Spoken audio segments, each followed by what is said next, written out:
What's up, y'all? Good Hello. to see ya. Hello, hello.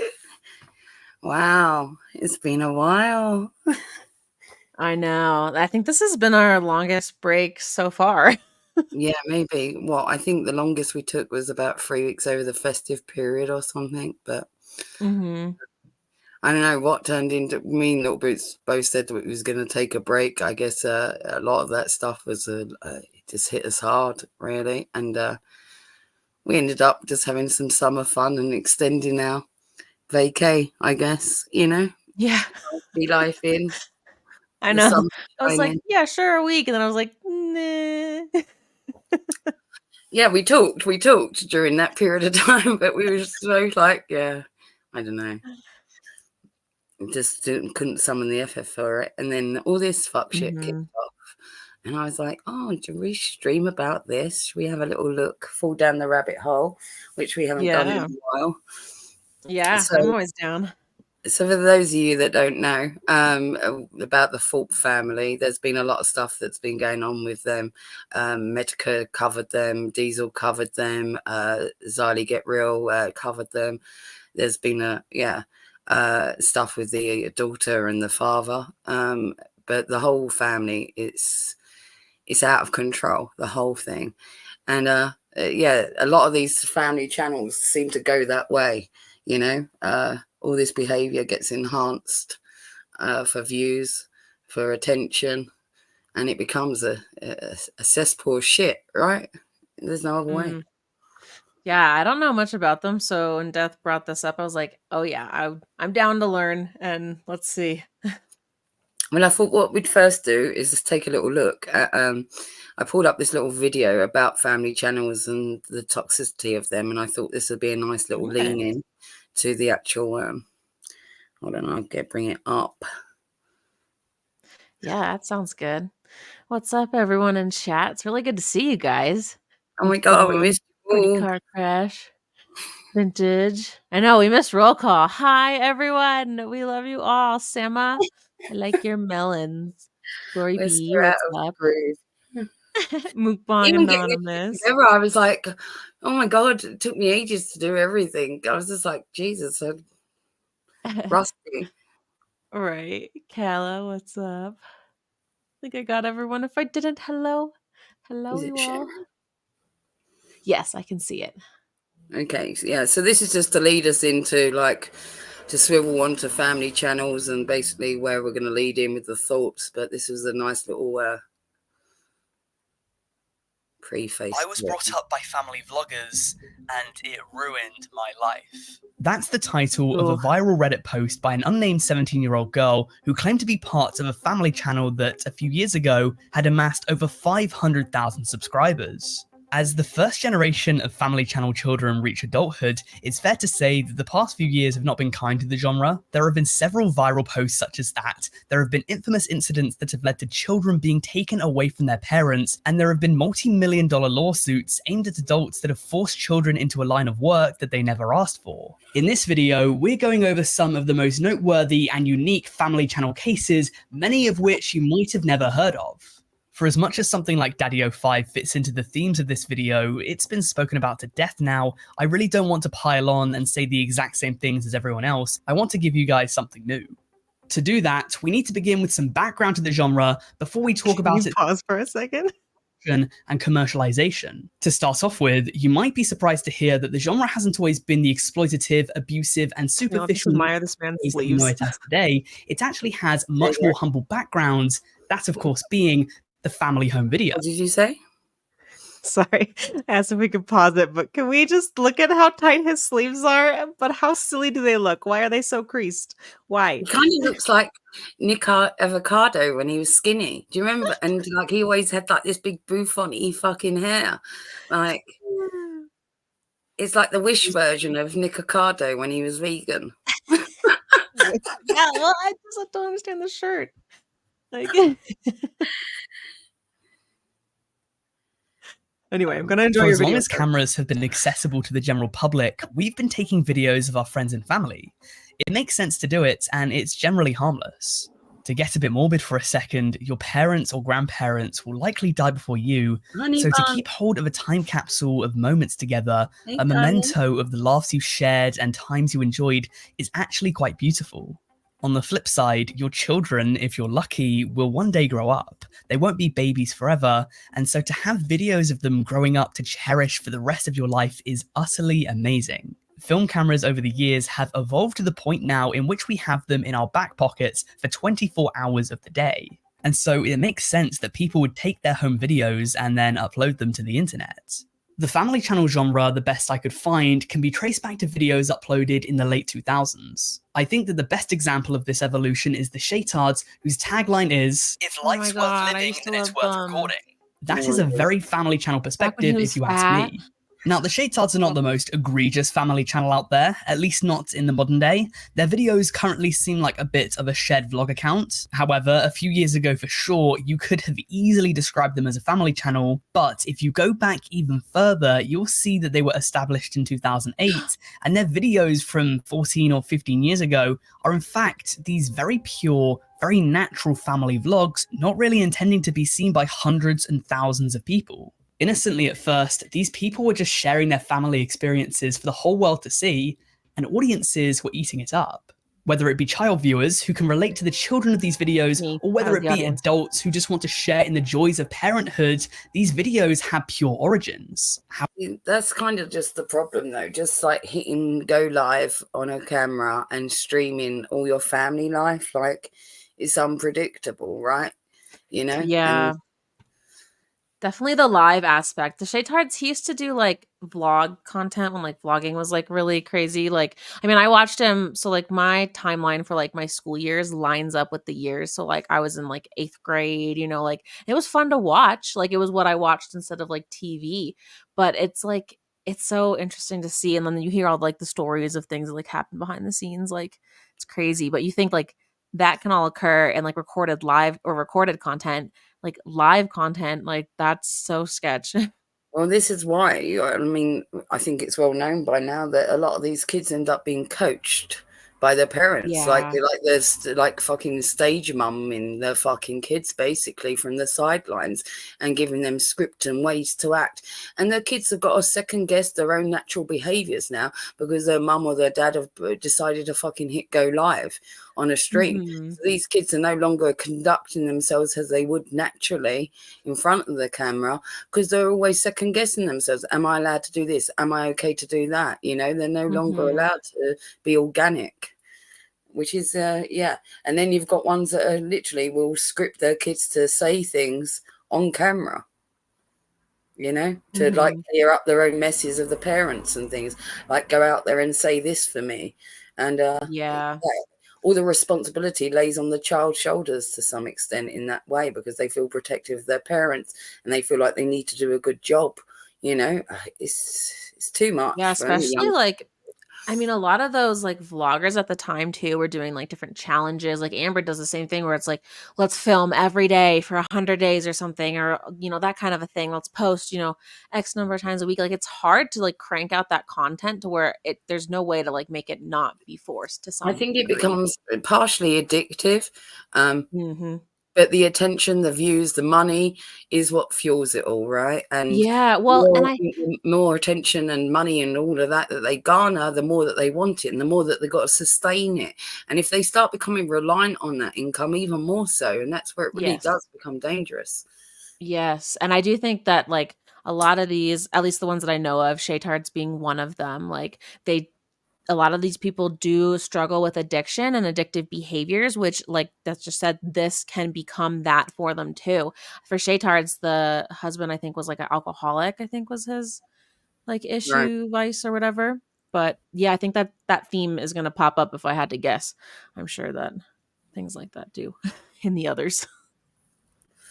However, with larger audiences came the ability to monetize your videos. From there, family activities could become more outlandish. The more your channel grew, the more your family could, first of all, make massive amounts of money, and secondly, go on crazier and crazier adventures. Now there was an incentive to record and share your family's most intimate moments. It seemed as though the more you shared, the more you let your audience into this one-way relationship, the more views you would get.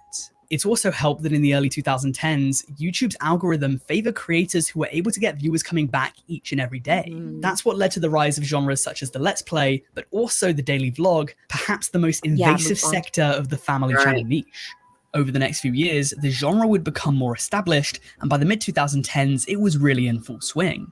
Keep in mind that some of these children from the Shaytards are now fully grown adults. Their oldest son is 19 and their oldest daughter is 18 as of the time of me writing this. The long-term effects of having a camera Yeah, this shoved is in their crazy. I face for the haven't past seen them since they were 14 like years 8. is now only going to start to be seen. This applies to any family channel kid who's reaching maturity, by the way, not just the I agree, Shaytards. These mukbang. channels are a different beast entirely to the child actors on Nickelodeon and Disney, for example, because while few of these children are perhaps as famous as those TV kids, child actors in Hollywood at the very least don't usually have their daily lives documented from the time they're 4. I mean, can you imagine trying to navigate teenagehood with a vlog camera shoved in your face? Worse yet, if there was a major controversy in your family, it leaked all over the internet to the entire web, leading to millions of people knowing the most private, intimate details of your family's lowest points. Legitimately, for a young person to grow up, Sorry about that. There was some crazy quad bike going down my road. Casual laughter while I'm like, dun, dun, dun. It was like, Jesus. I tried to get to the window quick and pull it. I was like, that's mental. It was a fucking big quad bike. Sorry about that. with the eyes of the internet on you, for you to know that everyone at school might know the darkest secrets of your family. They might know all the skeletons in their closet. I mean, it might not be for some people, but I would be traumatized by that. Keep in mind that for these children, this is at no fault of their own. It's just the environment that they grew up in, forced on them by their parents. And that leads us into our next topic.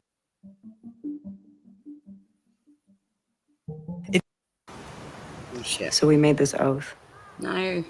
Commercial break. Is that Kristen Stewart?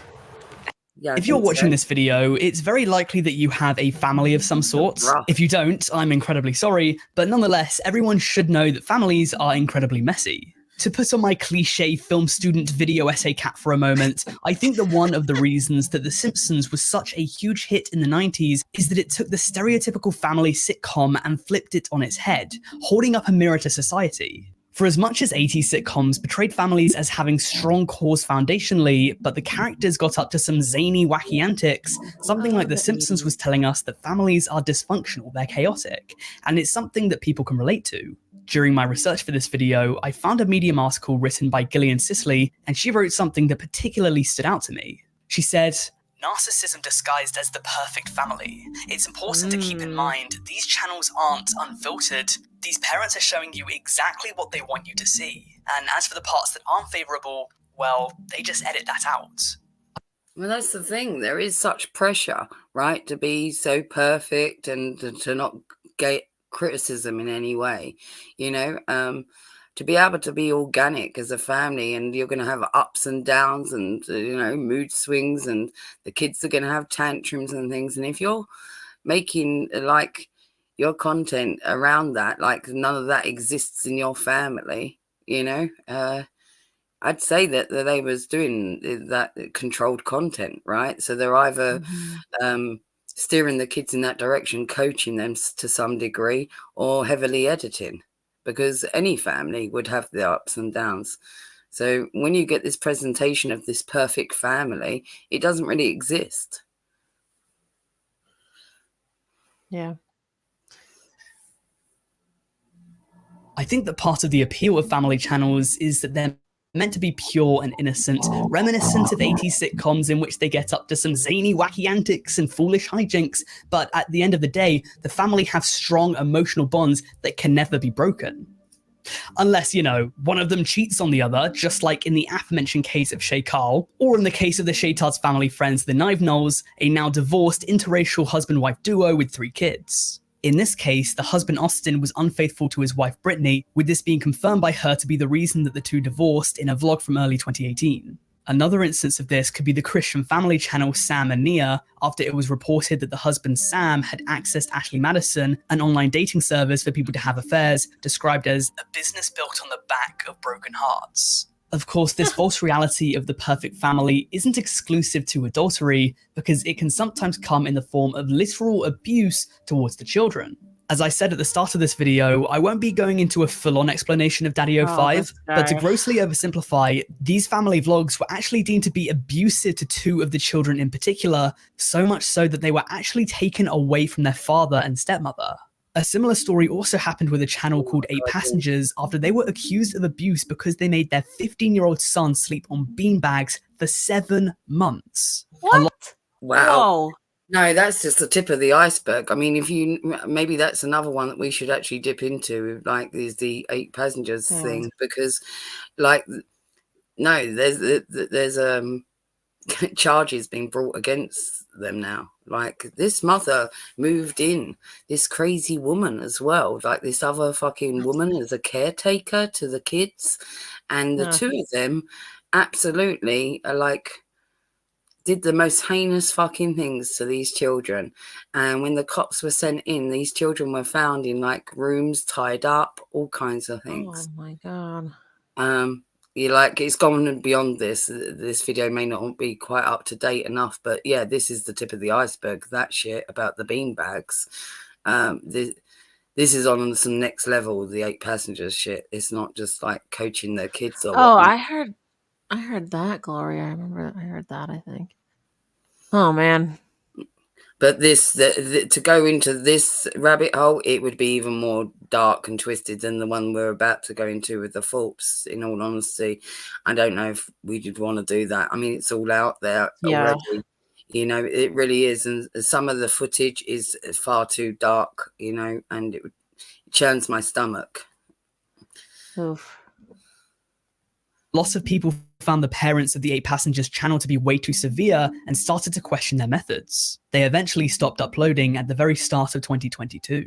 We could even take the Reddit post as potential evidence if it is in fact written by a former family channel child. Gosh. My point is that just like a lot of content online, this content is not real. The families, at least the way they portray themselves, are not real. They are a projection of what the perfect family would look like because that's what their subscribers want to see. I want to clarify that none of the points that I'm making here should be interpreted as an attack. As I mentioned earlier, these cases have been covered to death, and I don't really want to dogpile on, but they're still very relevant. At the end of the day, these are real families with real people in them, even if what they're showing you is fake. And it's only when you dig a bit deeper, however, that you realize that what was on the surface, this nice, fun, wholesome activity, is actually a bit chilling when you think about it. We've become accustomed to family channels on the internet. They're a popular genre, or at the very least they were at a point in time. I think that we've all seen family channels in the past and scoffed at them for using their children for clicks, but have you ever taken a moment out of your day to pause and actually think about that? Like genuinely think about it? I think that it's time for this video to address what this actually is in some cases. Yeah. At the end of the day, being a YouTuber is a job to some of these kids. They have consistent upload schedules, and they are the key ingredient in a money-making business, some of which are worth millions of dollars, and to top it all off, they never really had a choice. Let's get it straight, this is some next-level Truman Show stuff. Some of these It's not only that is like the responsibility of like bringing in the income and all things like that, but like the behaviors and the traumas, and it becomes like living under a dictatorship when you think about it. Yeah. It's just crazy. Like, I'm going to speed this up to 1.25 because we've got so much other stuff to get through because I want to get onto the Thorps, but I just thought this would be a good introduction into. These children have been on camera since before they were born, and a 5-year-old who's been raised in this environment won't really understand it until they're older because they just can't. For them, being on camera is just a part of life. They have no concept of whether it's right or wrong, and even if they did, what are they going to do? Go out to their parents and say, sorry, mother, I think not. It's not going to happen. They wouldn't be listened to. Obviously, usually children working is illegal, but in the case of family channels, it's not exactly. There's a lot of legal grey areas and loopholes to be exploited, and since this is a recent phenomena, it's only natural that the law hasn't been able to keep up. You could make the argument that the way that some of their parents treat them is kind of reminiscent of child actors who have been forced into the industry by their parents. I made the comparison earlier, so I want to delve a little bit more into it, but at least with child actors in the USA, they have Coogan accounts that, in theory, should protect the money that they make from their parents. I mean, not in the case of Jeanette McCurdy, but the point is that there have been some legislation put in place in some areas of the world that try to protect young people from parents who might not have the best intentions. The internet, unfortunately, doesn't have anything like this. And it wasn't until April of 2022 that it seems as if anyone actually cared to do anything about it, as it was then that a 17-year-old Seattle native Girl Scout named Chris McCarthy wrote to local lawmakers to try and protect children from being exploited for cash in family vlogs. Apparently, McCarthy spent months researching into the concept of child influencers and was both fascinated and simultaneously appalled at the lack of regulation around child labor online. This phenomena has been reported on by several news outlets, but it's not really something I've seen discussed here on YouTube. According to a Guardian article I found during research for this video, they had even coined the phrase kidfluencer to refer to a child who is also an influencer. That article, by the way, came out back in 2019, so it's 4 years old now. This isn't exactly new. But still, over the past 4 years, even if the family channel genre has kind of died out, children being the faces of multi-million-dollar companies has not. In research for this video, I read a portion of Carolina Carello's study on family channels titled YouTube Family Vlogging as a Promoter of Digital Child Labor, a case study on the Bucket List family. As the title suggests, in this study, she looks at a YouTube channel called the Bucket List family. They have 1.44 million subscribers, and they've been on YouTube for about 8 years now. She found that 48%, so essentially half of their videos, refer to their children's ages in the titles, whether it be 5-year-old or baby or kid. This is to say that the focus of these videos, the reason that people are clicking on them, is because these children are the stars. They're the draw-in, they are the unique selling point, they are the moneymakers. And this feature is even more blatantly obvious when you look at the Bucket List family's videos that have performed the best. Almost all of them feature these buzzwords alongside the children put into some sorts of dramatized peril, often to do with deep sea swimming. Speaking of which, Corello also makes a bit of an observation within her study that it's clear that within their most popular video, the kids are put into a diving cage that is clearly not meant for them, as they need to wear weighted belts around their waist to keep them submerged, and the gear is clearly not fit for humans their size. The study then goes on to discuss the revenue generated by the video itself. For reference, their most popular video has 19 million views. No, stop. No, listen, I would not dang my crotch goblin in front of a shark for views. What the fuck?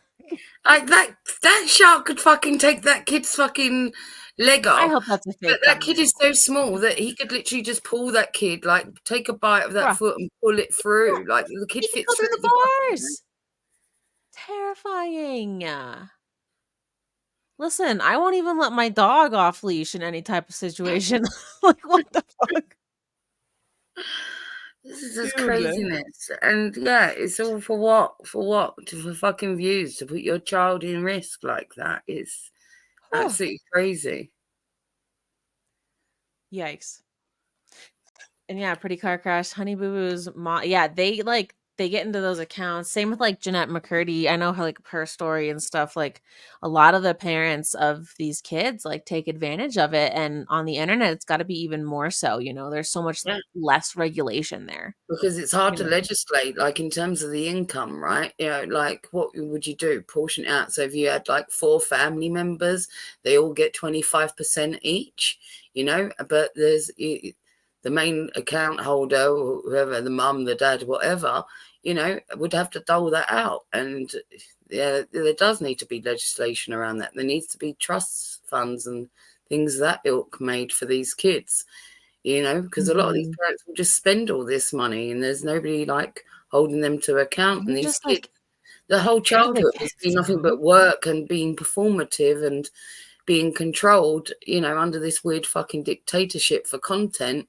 And then what? That like they don't get any to reap any of the rewards either. Yeah, yeah. Like with no guarantee of it or anything. No. Dystopian Bambi, your comment made me think of a bad joke, but I'm still gonna say it. Like, this is the worst music album cover that I've ever seen.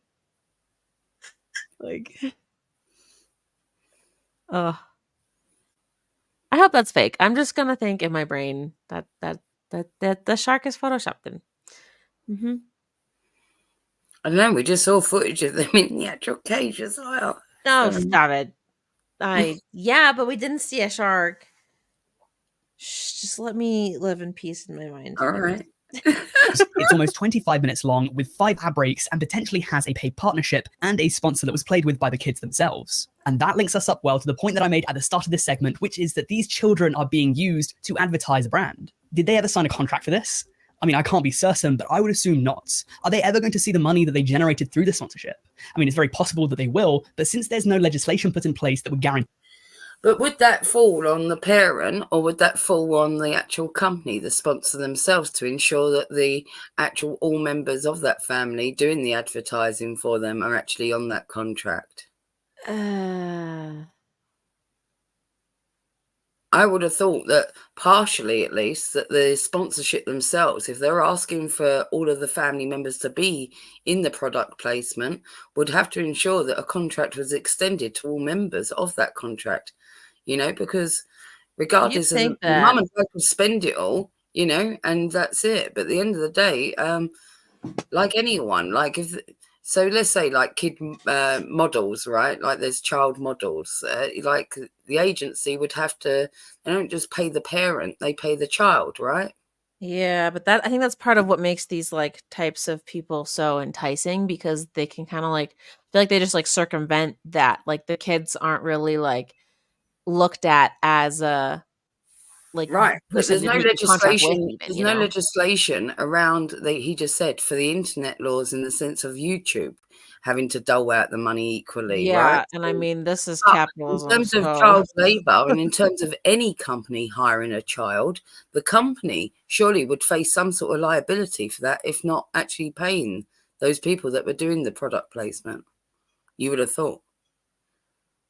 well, that's part of why we decided companies can be their own people. so that we Well, can't yeah, just because blame them. they still come under child labour laws. You see, So that fucked. because they're a company, it's not about YouTube and the internet anymore. Because they're a company, if they're asking for their certain product to be marketed, it would be the same as if they hired a fucking child actor or a model or whatnot to. You see what I'm saying? Mm-hmm. So The thing is I that they're think hiring the parents. they're going to find there's going to be a lot of cases of not only parents being sued for money and whatnot that hasn't been paid, but then they can also take in the future maybe those companies to court for not actually like putting them on contract and making sure that those children were being paid. Yeah, maybe. It's a it, lot to dream for. it's very possible that they also won't. The way things are Well, right look at him now, change his whether it be shirt. for the Bucket List family or for any other family channel on the internet, even if the children are the driving force behind the views, the parents are going to be the one to make everything, and all it costs is the rights of privacy of their children. Again, it's signed on by the parents. And the parents of these channels are the only ones who are guaranteed to make any money out of it, because at the end of the day, it's their name behind the YouTube channel, it's their accounts that the money would be deposited into. The children are not guaranteed anything because there's no contracts, there's no legislation, there are no clauses. And even if there were, a 5-year-old cannot sign a legally binding contract.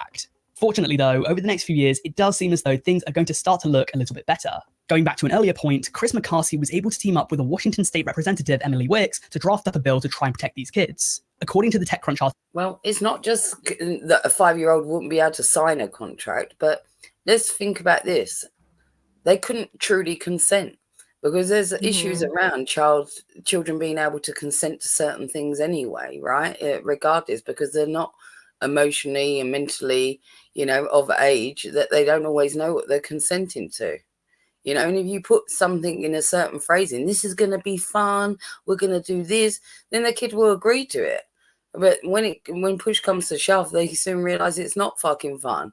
So that child hasn't, even if you got their okay on it, hasn't really consented knowing what they're consenting to. Mm-hmm. Yeah. Yeah, I think there definitely needs to be like laws and stuff about it, but like, how do you even write them? It's crazy. I think it's clear to see that, in all honesty, this should all be outlawed. Like family channels shouldn't even be a thing, really. This is part of the problem because it is so hard to legislate, so therefore just don't have them. Article that reported on the incident, if the content reached a certain monetary threshold and has an individual minor featured over 30% of the time, in that case, a percentage of the family vlog's income would be set aside in a trust to be given to the child when they turn into an adult. When that happens, the individual could then also request that the content that they appeared in be removed from the internet. There have also been British members of parliament who have sought to address this issue, as kidfluencers also seem to be very popular over here. To me, that just makes common sense, because while I'm not accusing the Bucket List family, nor am I accusing any other YouTube family channel of doing anything, I'd also wager that there are a small handful of these channels that might not have the best intentions at heart. Corello concludes her study by mentioning that the top 5 videos on the Bucket List family channel have 40 million views combined. They all use the children as unique selling points for the videos, and they're all fully monetized. I can't come to any other conclusion myself other than these children are working. The final line of the essay concludes, perhaps by acknowledging that these children are workers for their families' businesses, society becomes more aware of the need to protect them. A statement that I completely agree with, and a fitting ending to this segment of the video. Moving on, I'm putting up a content warning here, because you might even think that all of these stories that I've covered today seem minuscule compared to what we're about to talk about. We're tired of being told to just eat less and move more. Introducing Juniper, the medical way to lose weight. Eat less and It's move interesting more, because for as fatties. much media coverage as Daddy 05 received or Fantastic Maybe Adventures, try that. nowhere near as much has been said about a family channel that perhaps could be considered worse if the allegations against it are true. Let's talk about the Piper Raquel lawsuit. Now, this is important. I need to preface this segment of the video by saying that these allegations are merely that. They are allegations. They have not been proven true in a court of law. Changed his in the outfit slightest. again, but he kept Not the yet, shirt. at least. But a short while ago now, news stories broke about a lawsuit being levied against the mother of a very popular creator, Piper Raquel. If you've never seen the channel before, it is incredibly successful, having more than 600 videos, more than 11 million subscribers, and almost 3 billion views. But it's possible that this all came at a price for the teenagers involved in getting it where it is today. Like, seriously, some of the things that Piper Raquel's mother is said to have done are so over the line, I literally cannot mention them here. However, I will try and mention as much as I can in a respectful manner. So some background is that Piper Raquel, a few years back, formed a squad to appear in her videos. It's nothing new or anything. Creators banding together to make content has been done before, and it will be done again. What separates this group of creators from many others, however, was that many of these members since forming the squad have come out to accuse Raquel's mother, Tiffany Smith, of all sorts of abuse, ranging from verbal to emotional to physical and even sexual. In total, 11 minors came out to file a lawsuit worth $22 million, with these people ranging in age from 16 to just 10 years old. For that reason, I think you can understand a little bit better why I don't really want to get into any specific details here. Not only would it land this video on a one-way ticket to demonetization city, but also I just think mentally it wouldn't be good for me to have to write down, then record, then edit all of these things that Tiffany Smith is said to have done. An article by The Independent detailing the lawsuit from back in April of this year stated, "In the lawsuit, the plaintiffs claim they weren't compensated for the use of their names, images, and likenesses in Raquel's content. The 147-page complaint also names Smith's boyfriend, Hunter Hill, as the primary director and editor of Raquel's content. The 11 teenagers are each asking for roughly $2 million in damages from Smith and Hill, totaling at least $22 million. But fascinatingly, after the lawsuit was announced in January 2022, Tiffany Smith would later countersue in July, seeking $30 million in damages, saying that this was a plot to try and extort her. However, Smith would later drop the case, with her opposition's representatives calling the countersuit baseless. It doesn't stop there for Smith, though, because this lawsuit seems to only be the tip of the iceberg. If you look into the past of Piper Raquel's content, you'll see that these sorts of allegations and controversies have plagued it for years. For example, in 2021, YouTube took down 3 video thumbnails for violating its child safety policy, and this incident would then attract the attention of Pink, the famous singer-songwriter. Pink took to Twitter to throw shade at Tiffany Smith for exploiting her daughter, to which Smith responded by saying that these pictures are only weird if you interpret them as such. But even before this incident, Tiffany Smith had been accused of the worst. Back in 2020, NBC Los Angeles reported on a story in which there was an Instagram account made called Exposing Raquel, which accused Smith of being involved in CP. This was also something that the January 2022 lawsuit accused her of, which went on to allege that she once described herself as the pimp of YouTube. Now, I should clarify that this Instagram account isn't exactly reliable. Firstly, it leaked the address of Raquel and her mother, which is incredibly dangerous and creepy. Additionally, to the best of my knowledge, the person or people behind the account were never named, so it's possible that they just didn't know the family in the first place. Nonetheless, I thought that it should be brought up because there is a small chance that whoever was behind this account did actually know something. In regards to Piper Raquel's channel, in the wake of the lawsuit, it has been fully demonetized, but this isn't the end of the world for it, as Piper is still incredibly famous and is even going on tour right now as we speak. In fact, since the lawsuit began, I'd argue that she's at the very least maintained her popularity, if not actually increased it. There was a huge dip for a few months after the suit was announced, but in terms of both views and subscribers, May 2023 was her best month in the past 3 years. This might all change in November though, because if Tiffany Smith is found guilty of abusing these 11 minors, it would be a complete joke to keep the channel up if Tiffany Smith has anything to do with it. In my opinion, if Tiffany Smith is in fact found guilty of abusing these 11 minors, YouTube had to stay consistent. Piper Raquel's channel has to go. So I guess all we have to do now is just wait and find out. I'm sorry to leave things on such a bummer note, but that's all we have time for today. If you enjoyed this video, why not check out my one on the darkest depths of YouTube Kids? That's good. I Yeah. thought it was a good little video. I don't know if any of you guys watched that. I don't know her last name, Abby. I'm gonna put the There's an F, but whenever she posts like her daughter, she like blurs out like if she's in like even shorts or like anything. She always puts like an emoji over her so like no one can see. Like they can tell that her daughter's over there, but they can't like see anything. right. Yeah, I put the link in chat if anybody likes that guy. Which version? Dude, of I was it? watching his rings because his rings kept moving, and I was like, I can tell what take he's doing. And then he changed his shirt, then he changed his necklace, but he kept the shirt, but he changed his rings. That was funny. So we're going to get into the the same Thorps now. So that leads us into toxic family channels and where we're at with the Thorps. And there's a whole load of other kids in the family, and a lot of them are young. You know, that's why they're not in the thumbnail. You know, I just put the dad and the daughter, especially because currently they've gone off by themselves in an RV and whatnot and doing content, just them two. And they seem to be the most prolific too. But we'll do a little introduction of them. Hold on, let me get this up. Let's do it. You guys, I don't know if any of you have been able to hear any, but my 3 animals are all watching a bunch of birds and squirrels and stuff eat some nuts on TV. And it is the cutest thing I think I've ever witnessed. They're literally all just like sitting there. Like, it's so cute. You got to get doggy cam set up so we can. I need to. Mm. I just, kind of like these people. I'm the opposite of these people. I don't know if I want to even show y'all my living room. Like, you don't need to see my TV stand. So this is only short, this one, but this like I'm going to lead us in with this. This is only 4 minutes. Cool. Like we shouldn't say we're good when Do you think what we're doing is technically illegal? Maybe. I don't know. Nah. My mother had been accusing me of essentially stealing her husband from her. Get out of my fucking apartment, bitch! Oh, Get out of my apartment! Now I have physical assault. You're not allowed I have to. physical You assault have to on do video. whatever you want to. I have Get physical out of my assault on apartment, video. Pizza. Why do we have to do this with you? You don't. It's almost over. The whole Thorp arc is going to end. I put a beer bottle in front of my crotch, and I had Grace perform fellatio on the beer bottle, which she did enthusiastically. Video. I have physical assault on video. My God. Okay. You haven't been able to get to school or to sleep, and you've got all your weaponized people against you. You like playing chicken. You're sort of a serial killer type. Okay, fine. So am I. Can I come over and get my will? See, this is what I'm talking about. Like, you don't. Stuff. This, okay. Yo. The sink is leaking into the basement. So, let me cope.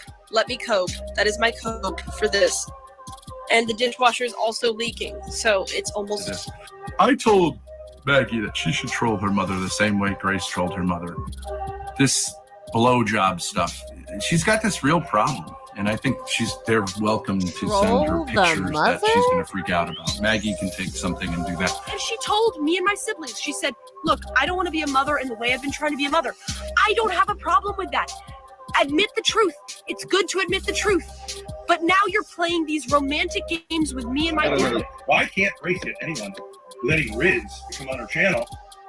That's not true. I actually don't think I'm going to be paying any taxes this year. Well, you were taking them intermittently or Then something, why do right? you try, like, why? This is what I don't understand. That's not good parenting. Sorry. This is so ridiculous. Whoa. Coming. Oh.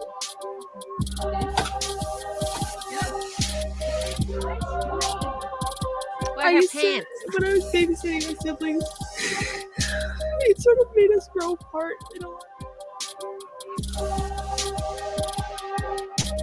What are you talking about? You're our mother! It's humiliating. Try all you want. You know, when the kids were younger and Grace and John were fighting, at one point, I gave them 2 knives and said, go ahead, kill yourself. And they wouldn't put the curtains down. I would just be waiting for the girl to take her, to undress.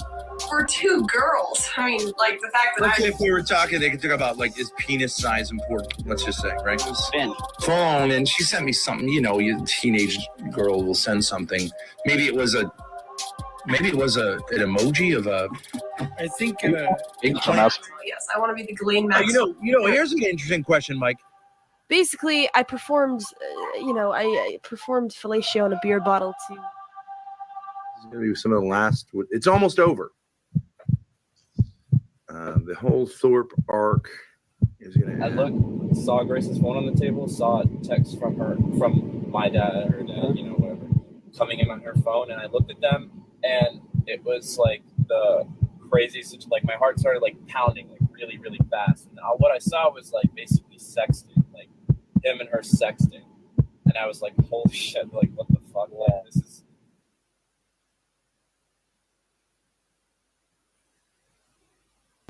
Yikes on bikes.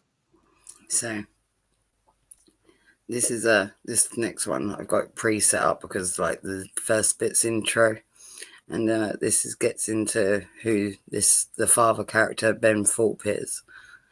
Oh boy. And he's a big man. He's like 6'8". He's a huge man. He's quite intimidating, and you'll see very, very toxic. Some people want to claim that there's a level of trolling that's going on here, but regardless of that, you got to remember that there's young children. Like Grace is 16 now, but there's other children in that house that are younger than her. Yikes. He starts rolling up a cigarette and a minute ago, and he's about to start smoking it, but he's on here to talk about his restraining order that just got filed against him by his wife. His wife took out a restraining order against him, and like so all of the children other than the one daughter that's with him are included in the restraining order.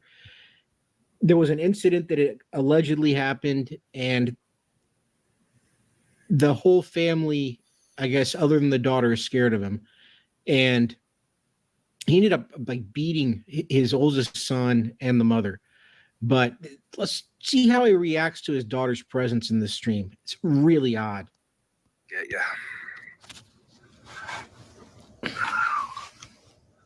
Lay, nice to see you. Is that really Jacinda? Or Aiden? If so,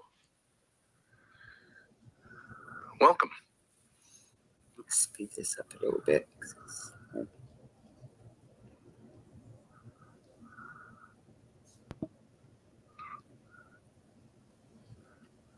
This person was told in no uncertain terms what his situation was, but he's welcome here. We'll get there.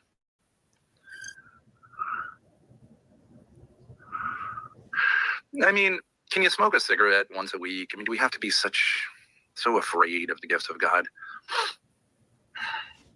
Okay, Grace, can we make it a rule that next time you leave the stream that you give some explanation? Yes. That'll be an ideal that we shoot for. How about that? I did when I left. No I response. said I'm gonna go get that footage. No. Anyways, I got it. It's ready to go. And a real interesting dynamic's about to begin. If you notice, the screen switched. She became the leader of the StreamYard. So he just lost control of his own stream, and things are about to get weird. Well, instead of saying anyways, maybe I could be in charge and you know, but okay. So it's your stream, so I'll leave now. That's the whole point, right? Wow. No, all right, I'll present the video. It's not the whole point.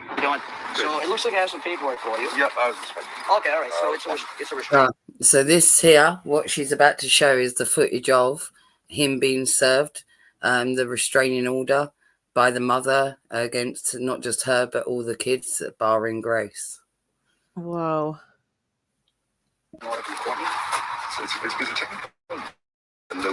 Dude's massive. No contact order is always attached to a criminal complaint. Yeah, he is. So if you were arrested for Look at his head over the fence. So it's basically one of the same. Restraining order is temporary until at least the court date. All right. So I just got to explain it to you. So whoever's circled on here, you cannot contact with, which would be Courtney and then the 4 children. Okay. Charles, Thomas, or Margaret. This is the sheriff or sheriff's deputy serving my dad. Well, her affidavit is in here. You will get a copy of it. Of why she's seeking the restraining order. So these children are on the restraining order at this time. It is active. So if you attempt to contact them, yeah, 6'8", hello. So I get arrested even though no one's accused me of any crime. For right now, yes, because you're on notice that it is a restraining order with her and the children. All right. So you can't have contact with. And that's not ridiculous. So whatever it is, sir, I'll just serve you the paper. Yeah, I get you. So here's your court date. It's going to be July 10th. So a judge said that this was July made sense. Is that right?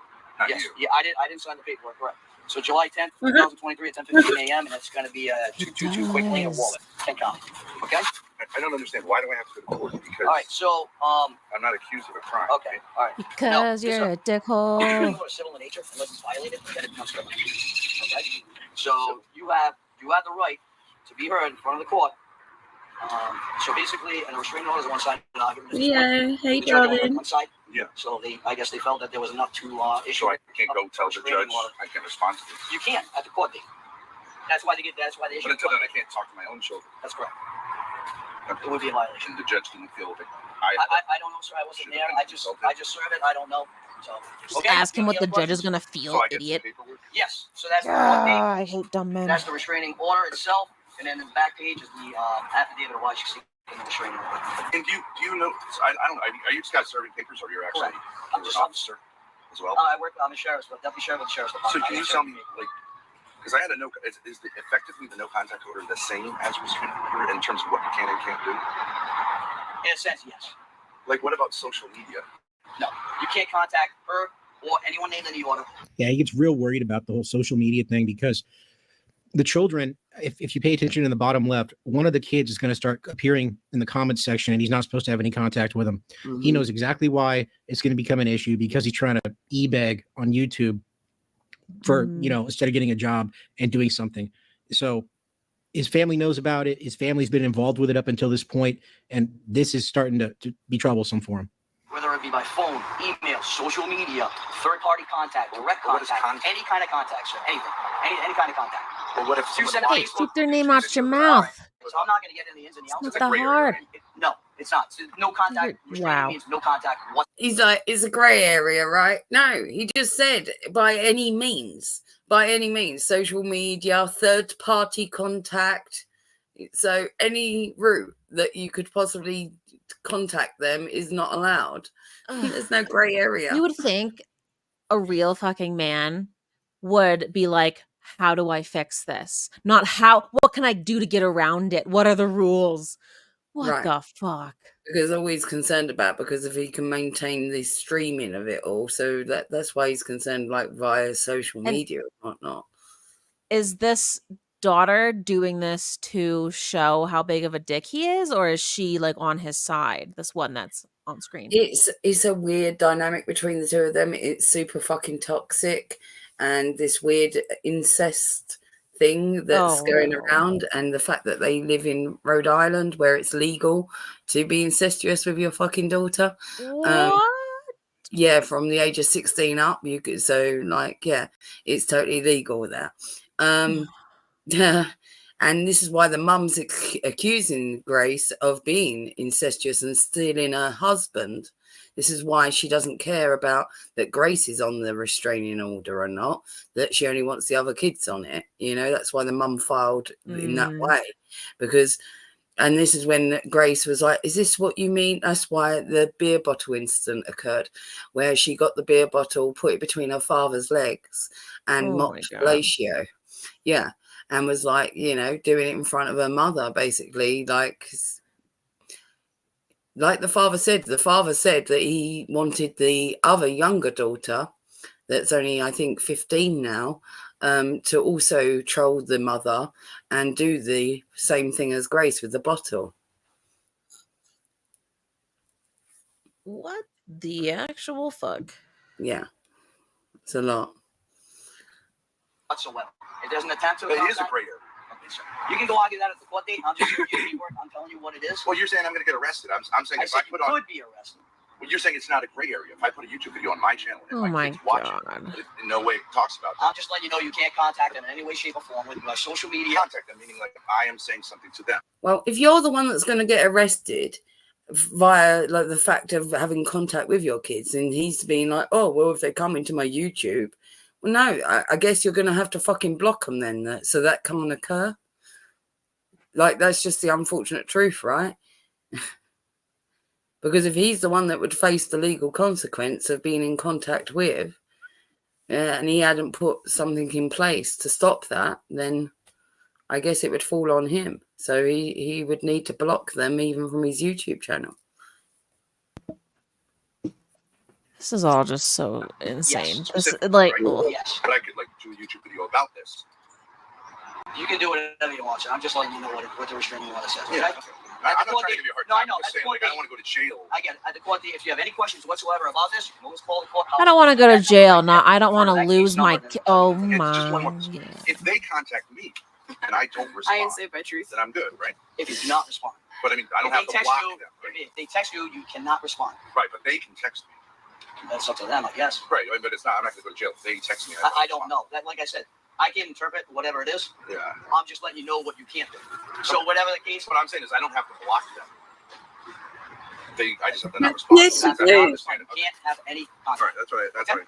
Okay. Does this say I have to block them? Because if you did, You have to hand him over within 24 hours to state police, local police, or federal firearms dealer. I don't know. Okay, so that's what you're telling me. That's If fine. they text you first or message you first, you can't reply back to them. You know, you're going to have to block them because it would be seen as having contact with. It's that simple. So this is old. So this actually happened 11 months ago. This actual restraining order placement, that what Grace is showing this is an old video. But I'm going to skip ahead because you kind of got the gist of what happens in terms of like this. Let me, hold on, where is it? There she goes back to talking. What are those? Bro. I don't know. I really, like, it's almost mind-breaking that you could endorse a father not being able to contact his own kids for no reason. No criminal reason. Really? But my mom did include There needs to be a criminal reason, which was her reasoning talk for why about she laws needed a that were restraining order, weird. which I am going to bring up and we could go over. Essentially, I'm not sure if every exact word, but almost every word of this affidavit was a lie. And I was the witness to the situations that she mentioned in it. She admitted that I was a witness to it. So let's go through it. Give me a second. I just need to find the paper. Okay. And he's just like left the stream. Okay. Mm-hmm.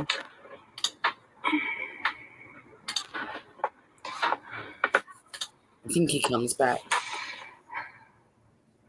Dad, I would appreciate if you would come back up. I'm sorry. I didn't mean to take it over, and his silliness begins. He starts to get really offended right about here. He starts acting like a child, like another child took his toy away from him. It's gonna get funny. I'll shut up. I can leave if you want. I can be here just to help. I know it's not my channel. It's your channel. I just was trying to run it while you were gone and not act like a victim and just keep it going.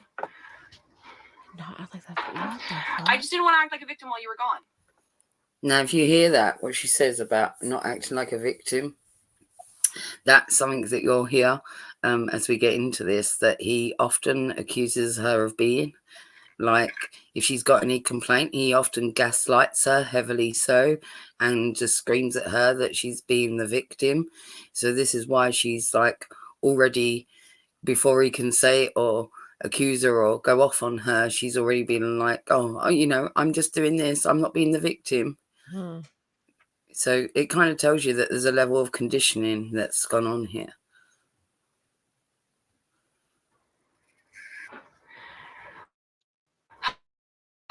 I know it's so stupid. It's like she's more of an adult than him. It's not your fault. I interrupted you, but can you come back? I just wanted to keep it going because I interrupted you and then, like, what am I going to do? Cry? Like, that sucks. So we'll keep the content going.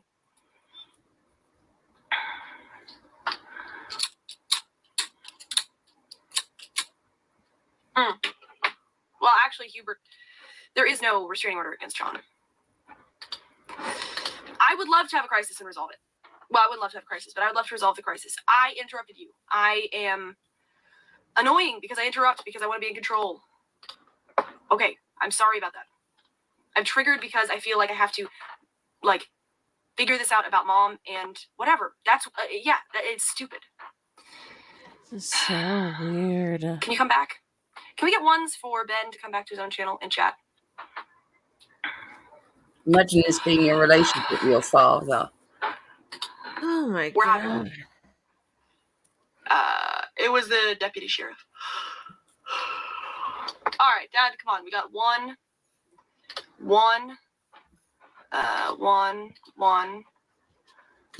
It doesn't make everything okay. 0, 1. Yeah, she's screwing with her dad now. She's reading that chat. For every one, there was 10 that were not number 1. And the dad's in the chat seeing all this. It gets really petty. It doesn't make everything okay. I'm sorry. Genuinely, I'm sorry. I will calm down. These two react to each other like okay, a husband-wife combination. It's very, very Jacinda, not I'm natural. sure that's definitely her, says 1. Jacinda really wants you to come back. You're having to coax a grown man like this as well. I'm sorry, genuinely. I'm sorry for interrupting you. I'm sorry. It sucks. Whatever.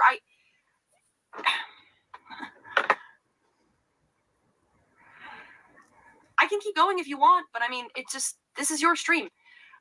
I should learn how to be more respectful. I'm sorry.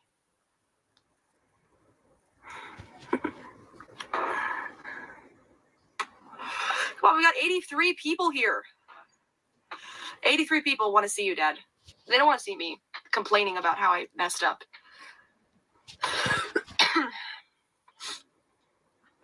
There we go. Thank you, Jeremy. John is a little bitch who should quit the internet like he said he would. Go away, John. I thought you were a victim of being in chat. I thought you were a victim of being on YouTube. Go away.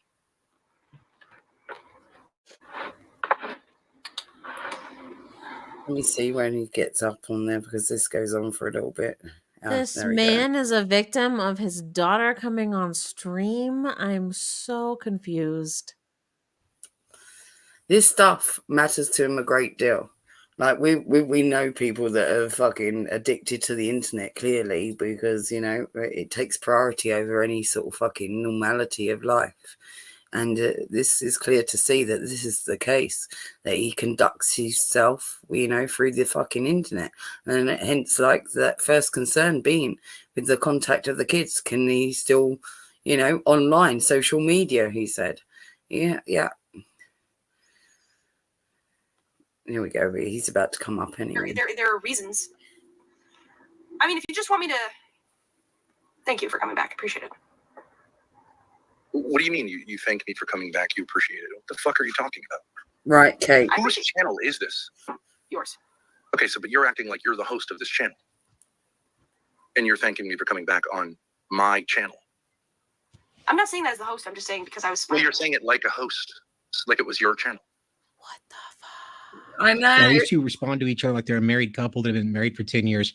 This is not normal father-daughter This behavior. is not like a married couple. And this is not... This guy just comes off as mentally unstable. Why would you treat your daughter? No, the dynamic is fucking toxic, and regardless of whatever the format you put it in, you want to put it under fucking the weird. Marriage. It would be a toxic marriage if it was a marriage still. You know, Yeah. the fact that his daughter is even more fucking absurd. You know, to put it under that framework, you know, of it being like a marriage. The fact is that this man, if you can call him that, doesn't fucking act like a grown-up. Is a lot to do with it. He's massively passive aggressive, you know, at all times. So he's got a fucking stinking attitude, a total level of arrogance. He's a narcissist as well. Like, everything that takes precedence is his feelings and projects onto his children clearly. And this is why she has to take the blame for everything. Listen, I don't trust a man who wears a vacation shirt not on vacation. Freak. He looks like he's fallen into the bargain bin. Those are reserved for dads on vacation only. Jeez. Went shopping at the attic. But probably. You know, have a nice happy stream with her if that's what you're into, but this is not appropriate. All right, well, I'm sorry. Like, thank you for coming back. I just appreciate it as your daughter. I'm not saying, like, that is my channel. I really... Okay. I don't even know what happened, okay?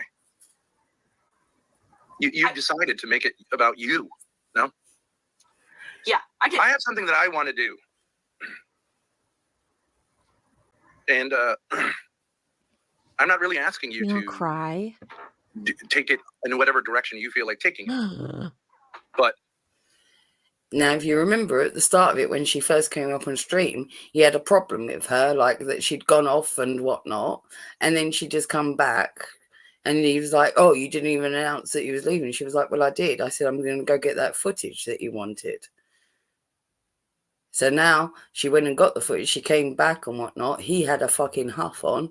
And so she played the footage, you know, and now she's been gaslit.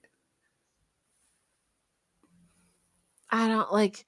You can... Sorry. Go on. No, you're good. I don't quite know what to say. This guy is just like acting like a whiny little bitch. Like, it amazes me when men think that they're doing something when in reality they're exposing how fucking soft, weak, and fucking retarded he is. Like, it amazes me that like this man is doing this, like he's doing this on purpose, like he's acting this way, he thinks this is okay, and or he wants to be perceived this way, and that is even worse honestly in my opinion, when they Yeah. want to be looked at as this, Yeah, like because you want to be a weak little folk, like what perception, it being a priority to you, that how others perceive you all the time, means that one, you can't take criticism, but two, it ultimately it's your ego can't be bruised. Yeah, and he complained earlier about like, oh, is it being triggered or something? Like, does that like answer everything? Like, it's always people like this who are the softest that are like, oh, like we're supposed to respect your fifis. You're literally crying right now because your fifis got hurt. Like, you weak Mhm. little bitch. But we have to respect you, but you don't want to respect anybody else's. Only yours matter. That's the smallest mindset in the fucking world. Like. It it it amazes me. Someone raised this man. What? This is the tip of the iceberg. You wait, like Oh no. no, this is like seriously, I'm Oh, leaving you in soft. I hate humans. This is why I will refuse to make another one. Holy shit balls. Ugh. People like this exist You can do that. I don't know why you would want to do that. and have made more. Ugh. I have something that I want to do. You know that what I want to do. Yes. I said what I wanted to do. I made a mistake. I'm sorry. I'll control myself. I don't want to hear the words "I'm sorry" from anyone ever again. Wow. Well, I'll do a better job. I'll do a better job. I let myself So that's go. just a like bland affirmation. I can't imagine what it's like to live with this guy. He's got really bad Machiavellian tendencies, and not the fun kind that make for fun moments. This guy just seems like a really, really terrible person to live around. I couldn't imagine growing up with this guy as a father figure. Dude. He's just a monster. Well, I interrupted you because This man did not have a father figure. This man did not have a exact loving dynamic? mother. Approximate. You and me. How many times? This exact dynamic. How many times? Approximate. Is it in the hundreds? More. Tens? Thousands? Tens of thousands. Yeah. Tens of thousands. Yeah. And what is it that I say every single time? That is the correct answer. This is an opportunity for me to do better. Okay. Wow. So every single time we have to go through this. I'm sorry. I won't do it again. All of which mean you haven't learned anything from this experience, and you're Loosen just your going to watch, do it again the next Dickel. time you feel like it. Jesus. Yeah. Yes. What I would like you. All because she left the stream, came back and played the footage. Let's keep that in mind. That's all she This did. is so weird. This is like, oh my gosh. Like the level of like putting shit on her and at her feet, like for like she's done something really fucking severe here. Like seriously, and you're making a meal of it. It still like isn't really anything. Like it's so strange, and like the fact that like they just played a video, right, of like he's at war with the mom or whatever. Essentially, is kind of what I'm getting. Like, why wouldn't you lean into that? You're gonna lean into just like degrading your daughter and your relationship. Yeah, because he got into his like, fucking what? fifis and went off in a huff, and now he's come back feeling a certain way, and he's gonna make her fucking culpable for all these fucking feelings. How does this man pay for the roof over his head? Like, the fuck? Like, how do these Wow. people fucking exist? Like, what happened to natural selection? Like, you're supposed to be the fucker that, like, oh, so gross. They're barely getting by now. We'll get there. You'll see. You to do is promote chats and pay attention to what I'm saying, and let me say. Well, I don't. What does it feel to you like? I can't handle this. I'm begging you. Yeah. Come on in and intervene. I've got a fucking bone to pick. Okay, so maybe let a man you literally just can't even cook a handle little, your own right? emotions. Okay. Instead of you saying, "Hey, I got a funny point." Yeah, I will. Okay, so the flow of the stream is completely derailed by this, right? And you got Who's to you? do what your mother taught you to do, which is what? Derail you so that you don't actually make the point you want to make. No, that's not it. I love that the daughter is she's socially advanced well beyond her years. She knows exactly how to respond to this guy to piss him off. It's hilarious. But these chats are just gold. Interrupt you.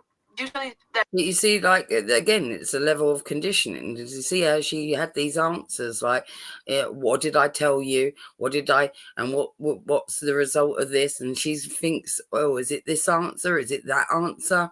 Like, you know, she's got to say the right fucking thing for him.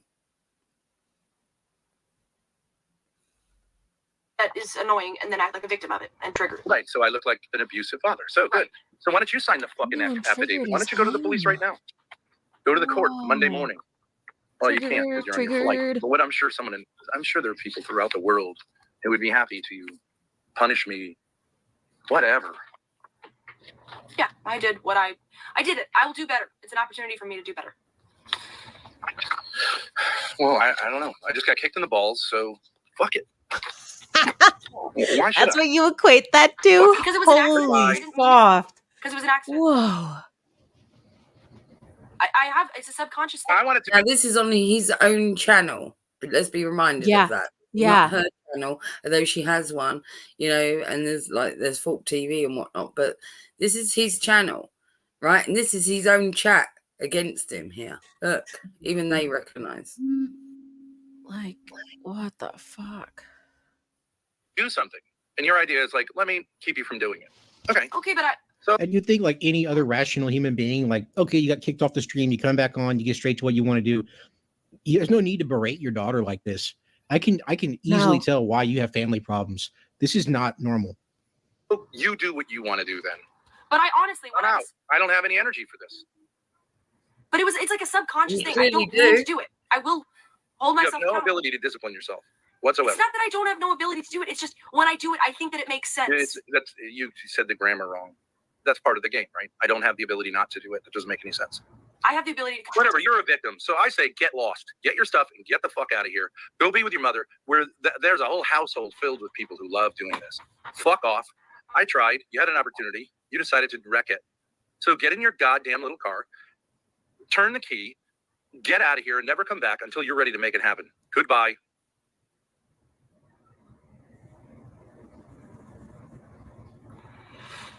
He left again. Okay, well, you know, we've done this a million times, so okay, fine, I'll leave. I don't even want to say. It's like it's not like I try to do it. I just don't try to do it. Do I have a problem? Yes, I do. But all right. I mean, if I just can't fix it with him, I should just like do something else. So fix it with what the fuck? What the fuck? All right.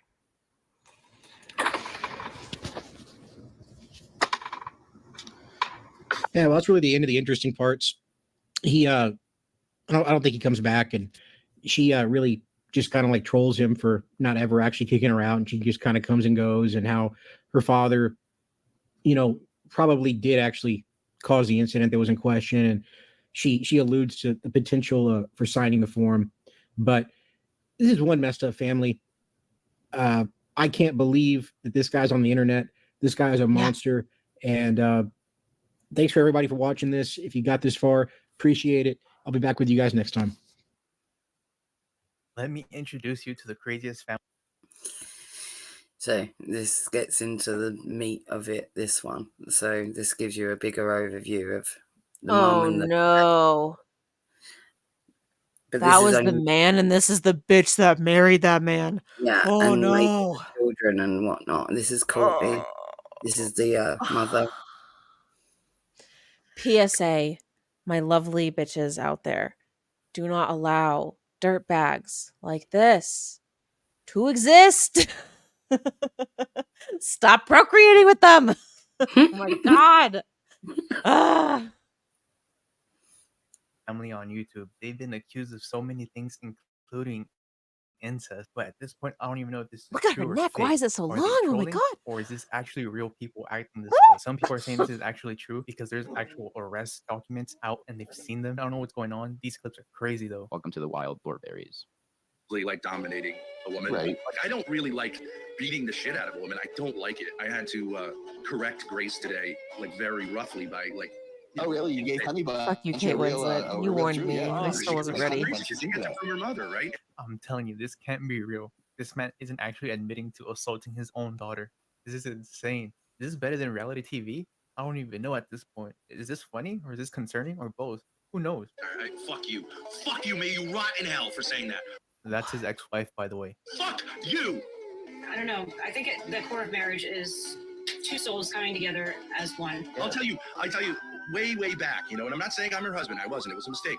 But way back, she was in the car with me It was a before any mistake. kids were involved. She was saying, am I the prettiest girl? Am I the prettiest girl? And I said, I've got an answer for that. I pulled over the car to the side of the road. We were on a highway at a rest stop. I took her down to the trees. I took my belt off, and I didn't beat the shit out of her, but I was like, here's your answer. Good. This man has to be trolling. There's no way these people aren't playing characters. This isn't real life. So this is the point. The point is, you guys are kind of right. There is something incestuous going on. Huh? All right? It's true. If you're a girl and you're not connected to your dad, you need to go find your dad and suck his dick. No way. These people have to be lying. These people have to be the biggest trolls on the internet right now. Ain't no way. This is 6ix9ine level trolling. That was his daughter, by the way. He just did that in front of the mother, his ex-wife. This is so weird. I have no words for this. Hollywood Ben Thorp. My ex Hollywood Ben Thorp. It's just like, it's cunning. The daughter treating her mother like this. Oh, fucking bitch. Get up. They have to be trolling. They have to be trolling. Ain't no way. Either these people are gonna get a show on TLC or they're getting arrested. Ain't no in between. Quick backstory: the father Ben and the daughter Grace are planning to show on have the TLC is son what they set up want. so he can get arrested and go to jail. This man is walking on one leg because apparently he was in an accident and messed up his knee. She's trying to set up her own brother. It makes no sense. What are you doing? Really I'll enjoy it. Oh yeah, and so this whole thing was set up, and it was to get the brother in trouble. They wanted to get him arrested, and it was like to create content. I don't want to fucking apartment, bitch. Oh. Get out of my apartment. Now I have Get out. assault. You're not allowed. I have physical assault on video. Whatever you want. I have Get physical out of my assault on apartment. video. I have physical assault on video. Okay. Yeah, Brian. Do you think this is winning? This is not your apartment. I'm allowed up here. I'm on the lease. I am on the lease. You're not allowed to be up I here am right on the now. lease. You physically assaulted me and I'm on the lease. Get out of here. Oh, now you choked me. You just choked me. Did he just choke me? Who is that guy? And why is he just ignoring them while they're fighting? You're winning. You're winning. Get out. You're winning. W. Probably his friend or roommate or something. I'm on the lease. Ain't no way this is You're real. assaulting me and I'm on the lease to be up here in this apartment. You're winning. The parents are watching it? What is happening? And that's This is the Thorps, Brian. They're really fucking toxic, and there's been a load of shit that's kicked off lately. And yeah, we're doing a down the rabbit hole, looking at the history of where it all went wrong, basically, up until present.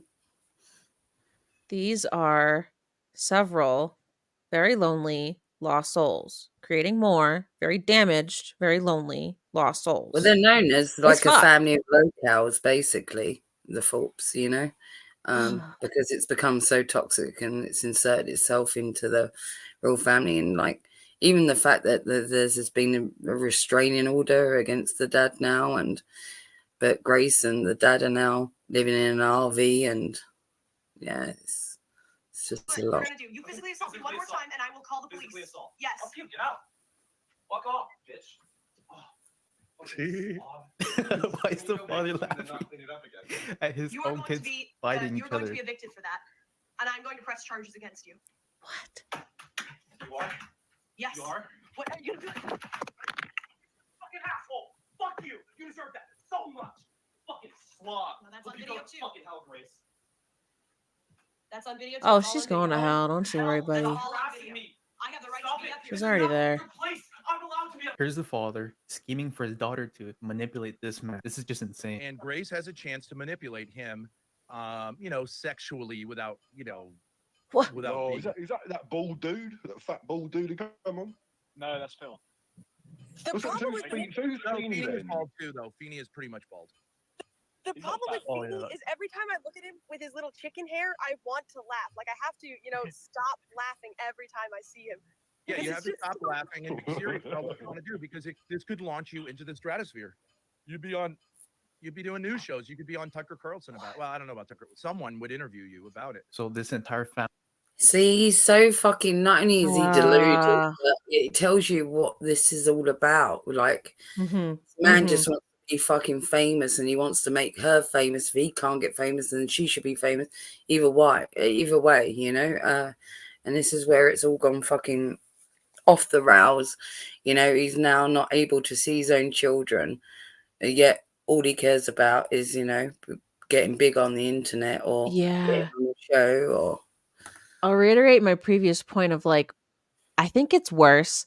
Like, okay, yeah, there are people like this that are terrible and like do bad things. I think it's worse for motherfuckers who are like more of clout chasers and just want to be seen as these type of people. Like, this is even worse in my opinion. Like, I used to argue with fucking about like tragic with this when people were like, "Oh no, he's just playing dumb." I'm like, it's worse if he's playing. yeah. Like, But that's the it's thing. worse if The you're guys of like wanting people to think this deliberately. right, the guys have toxic trolled him, right? So like Yes. everyone like doing this Yes. horrible behaviors and going, Yes. oh, it's okay because it's a troll. Well, no, it's not okay because there's No, many people on the internet, it's worse. right, that don't know it's a fucking troll. There's also people of all different ilks and fucking IQs that don't necessarily have the brain power to even work it out to know what's real and not real, and you're fucking influencing and condoning certain behaviors. That's what's problematic about it. Yeah. It's just Family it's is so just after Sorry. you're good. I'm speechless again. crazy the lengths they're willing to go to. Because it's a fascinating story. You could do a Netflix series on it. So all you can do right now, the whole thing's like in hiatus. It's just sitting there. Even I went to newspapers, but they won't go with it until it breaks as a story, which I could have done by filing charges because then they can report on it. You know what I mean? Well, I was just saying that Grace should sexually manipulate Feeney to come on the thing. And if she can't regulate herself with him, because this is a person we know in real life, and he seduces her, I would just laugh at her and say, like, give me a break. You know, you're not a victim. If you have sex with John Feeney and get pregnant by him, I would laugh at you. His daughter is on some Charles Manson behavior. In this video, the father and daughter are still trying to set up the son so he can get arrested, which is wild. And look what the mom does. Then I went back to my car. And at that point, I think he moved, so I was able to get in the driver's seat, but he blocked the door from shutting. Then she got off after like 20 seconds of sitting on the hood of my car. That's the mom. To stand in front of it and threaten me to like knock her over. And then I sped off, and I was like questioning whether to go to the police station first. Run them over. Like, That's what they want. Do it. Like I'm fucked. I'm fucked. Yeah, like I'm fucked Someone in every way. asked. There's no other like. Look at the daughter. She's Whoa. laughing about it. Bro, this is the weird part of YouTube. How did I get here? You know, when the kids were younger and Grace and John were fighting, at one point, I gave them 2 knives and said, go ahead, kill yourself. This guy has to be trolling. This man has to be trolling. And they wouldn't put the curtains down. And I would just be waiting for the girl to take her, you know, to undress for the night. And I mean, that's terrible. But I did spend a lot of hours looking over there. You know, you just sit there for hours. You're going like, oh, okay, come on, please. This man belongs in jail. What is going on? I've had several homosexual encounters, but I've not had any gays. I got somewhat. This man isn't making any sense. I think I'm the most sexually normal guy in the world. I was told I have someone who goes to my chat who's a 16-year-old girl, and I was told like it's really, really a problem. I was like, what would be the problem? I chat with her. I would meet her in person. I would tell a 6-year-old girl that her dress looked pretty. No. I'm a pedophile in the Tell them they were hot if they were pregnant. I love children, especially girls. He goes, I love children, especially little girls. I think you should be less ambiguous about that. And I like to, I guess you could call it flirting, flirt with little girls and say like, how pretty they look. I don't like that. I don't like that. I don't like that. Oh, I think that's your problem, guys. A normal man loves to flirt with a little girl and say, What? Depends what you mean by flirt, but yeah, like flirt. Yeah, like say, like, aren't you a pretty little girl? Oh, my kids were little. I very much loved their little bodies, and I pinched their butts and all that stuff. Stop. Yeah. No. This is not okay.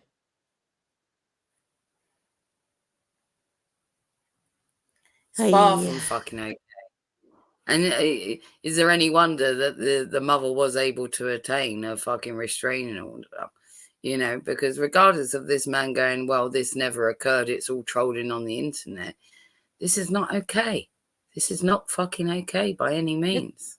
It does not matter if it's trolling. It's happening. You're traumatizing your children, and clearly you've been doing it from a very young age. I don't. It confounds me why anyone would think this is a good way to go about like being on social media. Like, I guess he thinks being shocking is going to get him all the attention, because being a guy like this, he's not going to get the attention, right? Unless it's negative attention. I mean, that's clearly the attention he's seeking, though. Like, this is also. Well, this is where we got Hate with it all. where people can't get good attention, so they'll take negative attention, right? As long as they're getting attention. Was very touchy. Just retire from the internet. It's fine. Crazy if you're not, but I'm not. Right? These people are absolute psychos. Who says these things? Who jokes like this? This isn't trolling anymore. This is just absolute debauchery. You're a victim of streaming. You're a victim of the RV. Such a fucking. On to the next one. You're a victim of the RV? No. This is where, obviously, since the restraining order, Grace and him are now gone off in an RV. She wanted him to do this with her, but it's become an even more toxic environment, because can you imagine being in like confined space with this man, you know, and living and driving and streaming, and it's a breeding ground. And yeah, you're going to see a lot of gaslighting behavior here. And Grace again made to feel like, you know, she's the one that's the problem. Idiots! And I don't give a fuck how you feel about that. Look at your face. Show them your fucking stupid face. You're asking me to smack you. Yes. I'll be homeless? I gotta go now. Be the victim! You are! Now quit, like, do it. Yeah, do your thing. Victim. Kill dad. Kill myself. Kill dad. Can I get the box for this booster so we can have it? Yeah, here you go. I got plenty of these. That's not it, is it? Oh, I'm sorry. Such a fucking idiot. Sorry. I'm out. Okay. Sorry, you're such a retard. I'm acting like a retard. I'm an asshole who's acting like a retard because I'm being all. And then say it's not rude. Why are you doing this? It's basically lying. Okay. Why lie? I'm angry at you because. Oh, I'm not. I mean, I don't know. I slept. I'm whatever. I'm angry at life because I slept through making content earlier, and now we're here, and he seems to be asleep. So. You're lying. No, I'm not. That's why I'm angry. You're angry because you slept through making content earlier? What does that mean? Well, I'm. You decided to take a nap. Yes. What How are you angry? What are you getting at? What are you trying to get me to say? What you're saying? Like, okay. I'm trying. Okay, so you're a victim, and you're like, we're playing a game, and I'm playing a game with you. No, I'm saying you're saying I'm mad at something. What do I want you to say? You're a liar. Okay. All right, whatever. Yeah, I'm a liar. Okay, yeah. Everything you do is like this. It's totally crazy. You're trying to confuse your audience by saying, I really have a great relationship with my dad, but I'm also a victim of it all the time. Yeah, I want you around, but also if you abuse me and you are embarrassed by your relationship with me. I'm a useful resource in that I can point out things, and then you can take them and write them down. Why don't you want to deal with reality? Because you're a victim of reality. What are you a victim of? Why is it that you hate? You. Like, really, it's about God, right? Why do you hate God right now? Is God making you act like this? You realize how chaotic our lives are? Yes. Yeah. Yes. It's because of you. It's 4:33 in the morning. I'm in an RV that really should be fixed outside of a goofball's Airbnb. Yeah. I'm nitpicky. When I was going to stream, you were like, why haven't you started streaming on Kick? And I mean, okay, so you're a victim. You're a victim of streaming. You're a victim of the RV. You're a victim of having lots of money that I was able to procure through real estate. Every time it makes sense to stream, you're a victim if I say, like, now would be a good time to stream. Is that correct? No, I'm not a victim of that. I don't. Yes, you are. Why don't you just own it? Yes, you are. And so is this fellow in here. I'm not a victim of that. Well, don't assert to me what it is. Make sense of it. He doesn't want to stream, but he's a streamer. Right. What else does he do other than stream? Does he have children? No. Is he married? No. Is he in a relationship? Mm-hmm. No. He doesn't really. But he is oppressed if we suggest to him that he streams, which is, what else does he do? Does he help underprivileged people? No. He's a streamer, but he's also a victim of streaming. You're like, no. First, we need to like get the car parked. Why? Yeah, you're right. I don't like it. Parking the car is content. You must be a victim of something. Because look at your face. Show them your fucking stupid face. No, now you change it. You're a victim. You're a baby, right?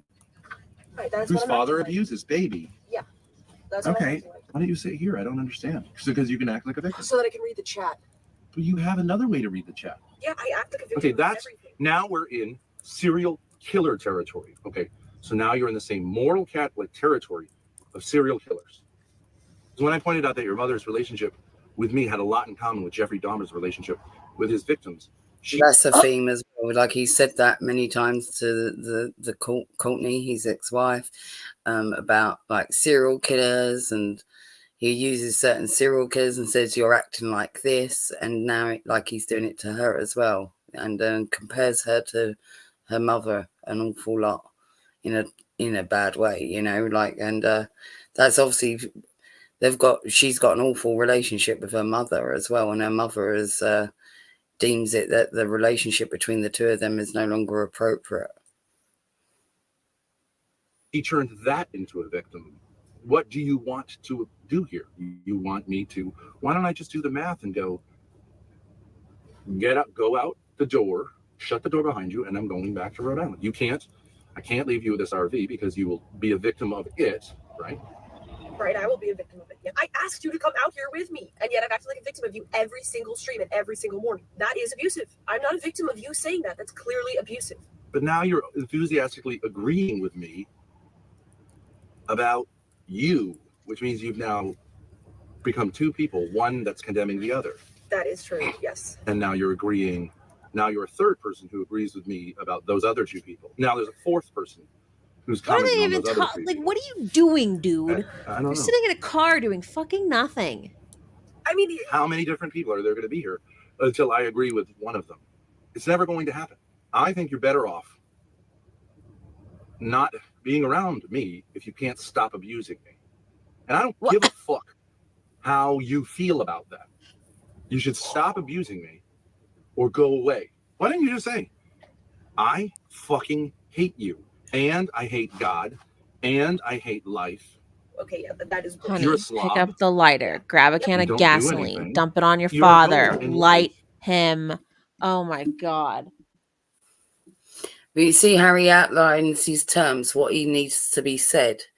Why don't you do this? Why don't you say this? Why don't you this, and this? Like coaxing her into. Like we was talking about how family channels like have conditioned their children and coaxed them into what's the right behavior, what's the right response. This is on It's some next just- level though. Yeah, this doesn't even make sense because it's like, what are they even like? What are you even like? This, they're not even talking about anything. They're talking about words that they just said about an argument that they're not even arguing what they're arguing Right. about. Like, And the fact that they're even streaming about this, and this man feels very comfortable doing this openly in front of everyone, this toxic fucking behavior, and letting everyone know I'm a fucking narcissist and this is what I need. You know, I need you to say these things and do these things, you know, for it to be okay. If not, I'm going to be like this with you. it's so weird. So fucking toxic. Is to destroy me. You are a victim of streaming, and Darius is a victim of streaming. Or why shouldn't you be with him? You are a victim of holes in He's a your real brain man, of right? some You don't sort. attack him. You placate him Yes. because he's like your mother. He's a bitch. Loser. Tell me more how women wronged you, weak Look at bitch. the floor. It's filled with filth. Yes. Well, here's an idea, right? When you say like, How can you be angry at me? Why don't you get your fucking notebook and How write can down you be all angry the at me? stupid things that these people say? And I sit here and you're going to sit here. I've had this conversation with you for hundreds of hours. all right, Mr. Poop says Ben is the problem. His abuse turns your existence All right, so into why don't you, spectacle. instead of being an idiot, why don't you just take 3 pages here? You can write haters Okay.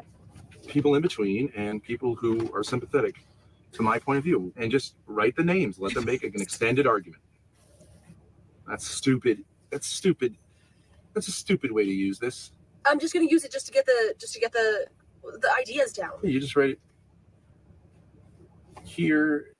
Like this is how controlling it is. Like he dictates how she should be writing on the fucking notepaper, and the berates her in doing so. What you're doing is stupid. Write like this, not like this. It's down to the absolute nuance. Here and here. You're going to write across the inside of the notebook? Or whatever. You can set it up however you want to. You just did it hysterically instead of using your brain. Because the hysteria is what the victimhood is based on, right? Yes, it is based on this. You're asking me to smack you. Yes. So that you can then show them that you're a victim. Yes, I am. And then you'll be a hero by not calling the DC police.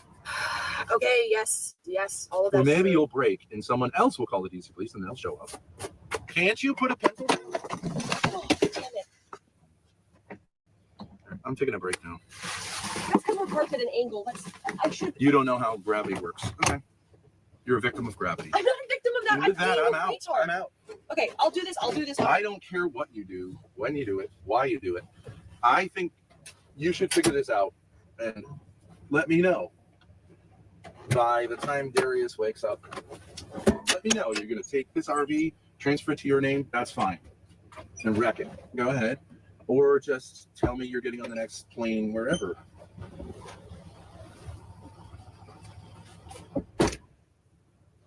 Oh, man.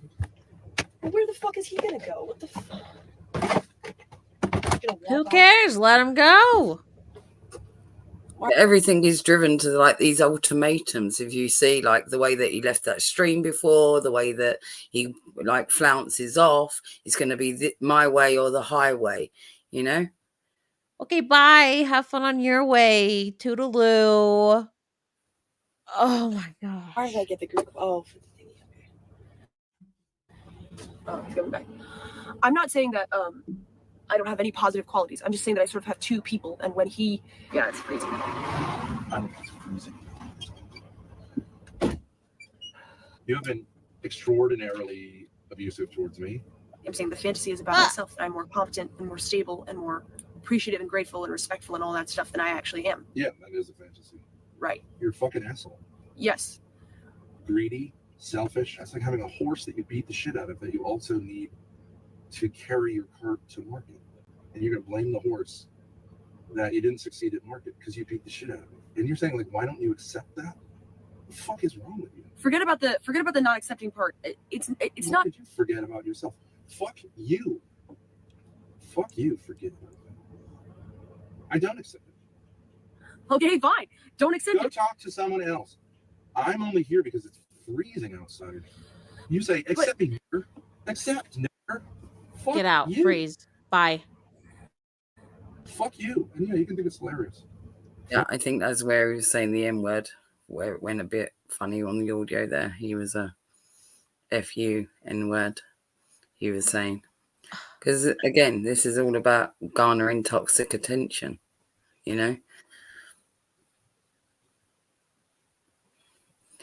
Like, I agree with you, Dystopian Bambi. Like, a lot of this does seem put on it. It seems heightened behaviours, and we can't tell how much of it is real, how much isn't real, and that's part of the problem. That's part of the problem of people fucking leaning into this toxic trolling behaviour. Yeah. You know, and then they want to claim that the internet's harassing them, that they're being contacted by the authorities, this, that, and the other. Well, people don't know whether this is real or not. And when you're fucking putting it out there like it is, then expect it to be treated like it is. Exactly. Like, you want this to be that, like, oh man, it's people are so fucking insane. This is so insane to me. She marches off basically after this, and then we'll get into the next one. Funny, right? Just like when I was dying of asphyxiation. It was hilarious. I'll be homeless, and all the things that I've put together in my life, you will finally have destroyed completely. I don't think it's hard. You think it's hard to stream on Kick? No, I'm not going to say that. I don't think it is. I don't like that. It doesn't You're feel a victim good. of Kick. What is it that I should be giving you? Just answer that goddamned question. You should be less angry at me. So I should be telling you that you're a wonderful person and a victim of me. No. Well, I would have to apologize, right? That's what your mother wants me to do. Apologize. That's what she said, right? Apologize to all of us. Yes, she did. Okay. So what is it that you want me to apologize for? Being male. Existing. Being male. No, I mean, it doesn't make sense because encouraging you positively, but eventually negatively, to do things that make sense so that we can succeed, so that the massive crash that's impending is thwarted. I understand what you're all saying. I'm doing is begging you to stop abusing me all day long, every day. I know, and I should at least want to do something. Hey, and just tell you man what up I and want leave. to do, and then if you want to do it, you can come along. No, that's a minimum standard of a relationship. Minimum. Because I'm not accepting enough, and I need to apologize. Fuck you. Why don't you respond to people in chat? You just won't do it. Tell him to Who is that? You don't say who it is, and you don't write it down. I don't care. It's fine. You're doing a great job. I'm sorry for pointing that out. You're doing a great job. Everything you do is perfect. I gotta go now. You're a victim. I'm not a victim. I'm not. You are a victim. Be the victim. You are. I don't understand why I treat him like that. You literally haven't done anything. Now quit, do it. Yes, This is literally like a psychotic meltdown your father is having. 5150 him. Drive him in that little RV to the fucking hospital. I'm not joking. Just for 1 minute. They don't care. They don't care. Okay. Because it creates like. And now you're filming your ass. Sorry. Yeah, you're right. I'm acting like a buttfuck. You're on a stream. I didn't forget that I'm on a stream. I'm just acting like a buttfuck. But you say they like to just see your ass and me being scared. No, they don't. Nobody would like that. Because you're a victim of having a body, and now we're gonna make a mess. Silent treatment. Dude, the silent treatment isn't the silent treatment as long as you don't point it out, right? I'm just gonna go for a walk. You're I'm fucking talking. I'm angry at you. You know the audience that you have, you took from my audience that I built. Yes. And then you shut my channel down. Yep. And you make me the villain of your channel. And this also seems to be a prevalent thing where he's like angry at the fact that like she's now got a channel and he's taken some of his audience and so forth. When he's basically pulled his entire family onto this online fuckery, you know? And how dare she have a channel and have people in her chat, I guess, you know? She should just stream on his channel and he get all the money. This is so insane. Hey, I'll be right back. I can hear. I'm gonna get Skyad. Shoot away. No, you're good. On my channel. Yeah. Dude, there's something seriously wrong with me. Whatever. Such a fucking asshole, right? If I could just be a different person, if I just wasn't myself, who is a complete asshole, then everything would be better. Right. Correct. Kill dad. Kill myself. Kill dad. I'm not doing it. I'm not going back. I'll walk to the McDonald's. This is the thing, Kate. Like the fucking fuck up is that the mother has basically turned her back on this daughter. So the only ones that are protected from this father and his negative fucking trolling or whatever this happens to be, I don't even know what you call this.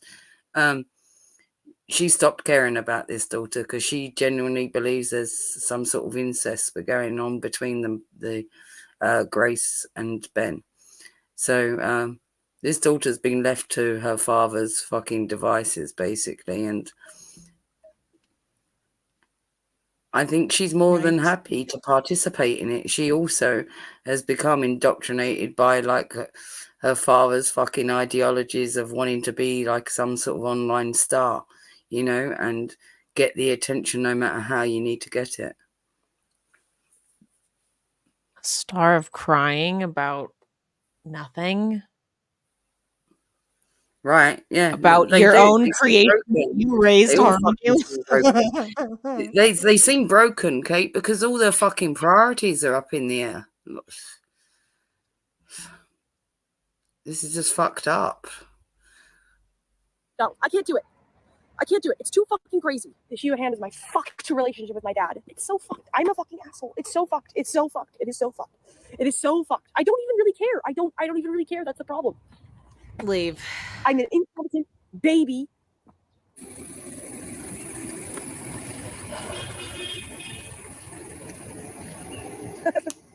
Leave. Have him not hear from him again. Just go.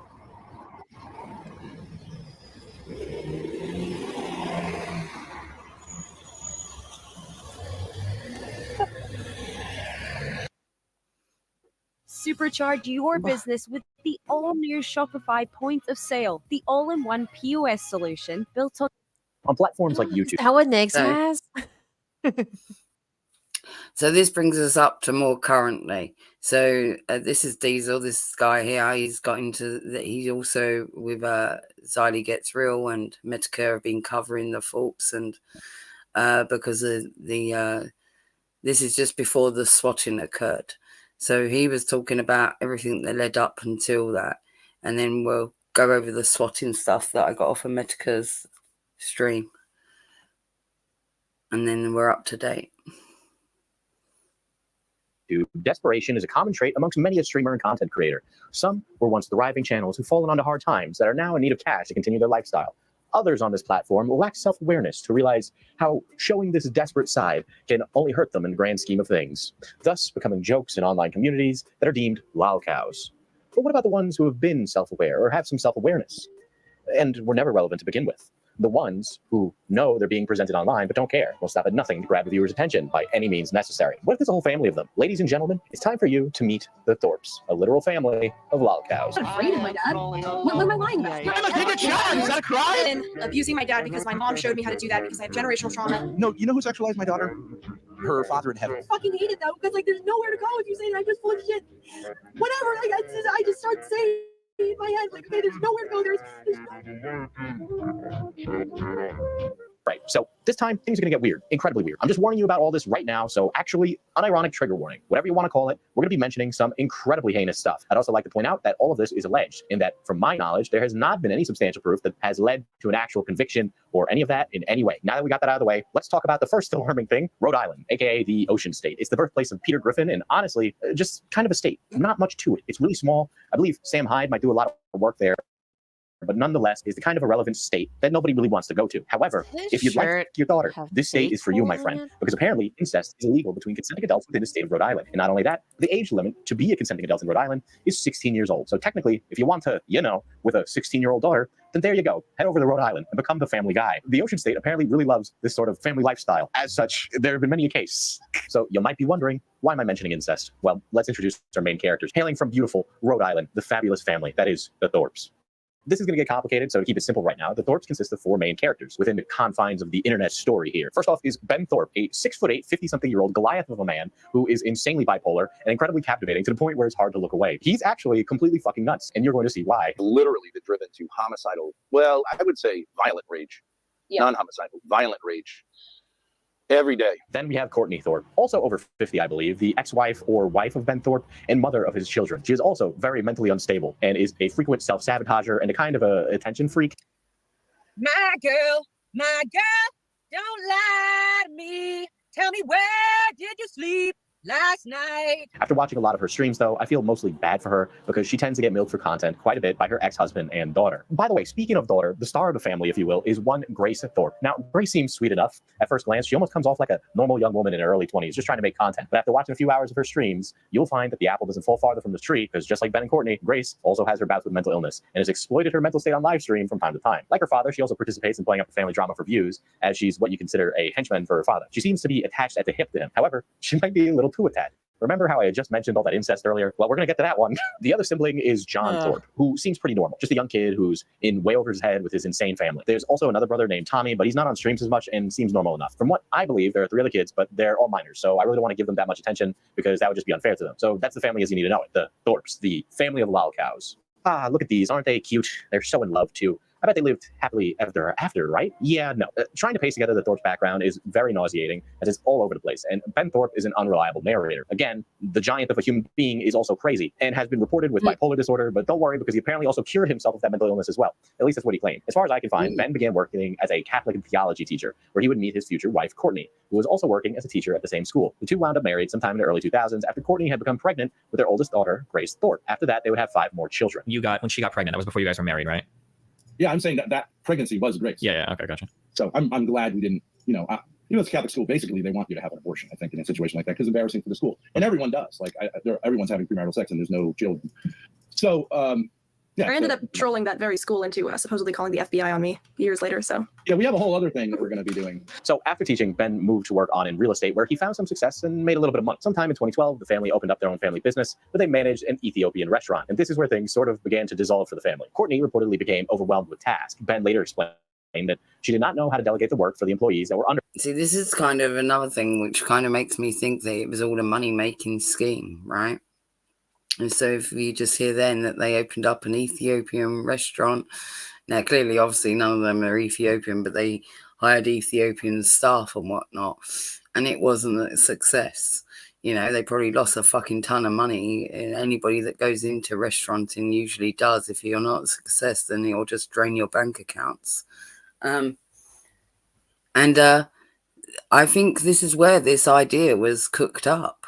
Like, you know, let's become a fucking family of trolls and troll the internet and whatnot. But obviously, like, the father's got into it way too much, and the eldest daughter as well. And the mum may have agreed to doing like family channel and doing like putting on some drama and some stuff created, but maybe it all run out of, you know, and she didn't know even herself, it sounds like, what's real and what's not real anymore. You know? Yeah, they definitely got lost with it, whatever the fuck it is. Well, I think this is part of the problem. And there's a claim of mental illness from like both Ben, like the dad, and the oldest daughter, Grace. But is it mental illness? How much are they aware that they're doing this? I don't know. It's hard to fucking draw the line in between the two. Yeah, it's all very performative to like make me think that it's not like there definitely is mental illness here, but not to the degree or of what they're attempting to portray. Right. Her, which led to her stress level rising and caused her mental health to implode. Later, it would be theorized that Ben was not helping Courtney as much as he could, and this led to her being overwhelmed. But Ben and Grace both denied it. Eventually, the Ethiopian restaurant would result in a failure, and the family was forced to move on. But the cracks within the family's foundation were already starting to show now. Okay, this the happened. restaurant started when I was 8 or 9. See what happened even in the restaurant. You see the same 2012, pattern? I think. We had an Ethiopian restaurant, so we hired Ethiopian refugees. So we were like, it was a strange business because the owners were not Ethiopian at all. We had like the most black employees you could ever have, and but she wasn't able to relate as a manager. You know, as a manager, you have to delegate tasks. So she actually alienated all the workers. They'd be standing around speaking Amharic, the language of Ethiopia. She'd be doing all the work, and then she'd be exhausted. And Grace was stuffed upstairs to be the mother of the kids, which was not how it was supposed to go. Real quick, when you say upstairs, was this restaurant ran out of your house, or do you mean like the kids would go to the restaurant, or what do you mean when you say? We were near, yeah. So we semi-lived there. We were near Brown University in Providence, which is, you know, the kind of place where an Ethiopian restaurant, which is an unusual cuisine, but it's got vegan. So it's a great location, but it had. So you was already using your entire family and your kids and whatnot to be your fucking labor as the restaurant. So let's think about that, you know? Not next to Brown University. Like, Grace is the eldest, but like a lot of those kids are like 15 and under and whatnot, you know? So the fact is that he's literally just said there that even when he was running the restaurant, that the kids were, you know, made to work there. I don't like this weird blame he's placing on the wife. Like, were you not gonna help at all? Well, I guess she gets the blame because she hasn't gone along with it all entirely, what they agreed upon or whatnot. And like I said, I don't know even if she knows what's fucking real or not anymore. But, you know, when you've got the daughter literally getting a beer bottle and performing mock fellatio on the father in front of the mother because the mother's doubtful if there's something going on, like, I don't know if you can claim that that's just a troll or that it's for the internet, because the mother is like, and that's why the father said, like, he encouraged the younger daughter, even the one younger than Grace, to troll the mother as well. It's just fucking gross. Had 3 floors, and the third floor was, we used 2 floors for the restaurant. The third floor was like this, you know, it was like not up to snuff. You could look through them. Remember that, Chris? You could look through the Yeah, in the bathroom. down to the floor below.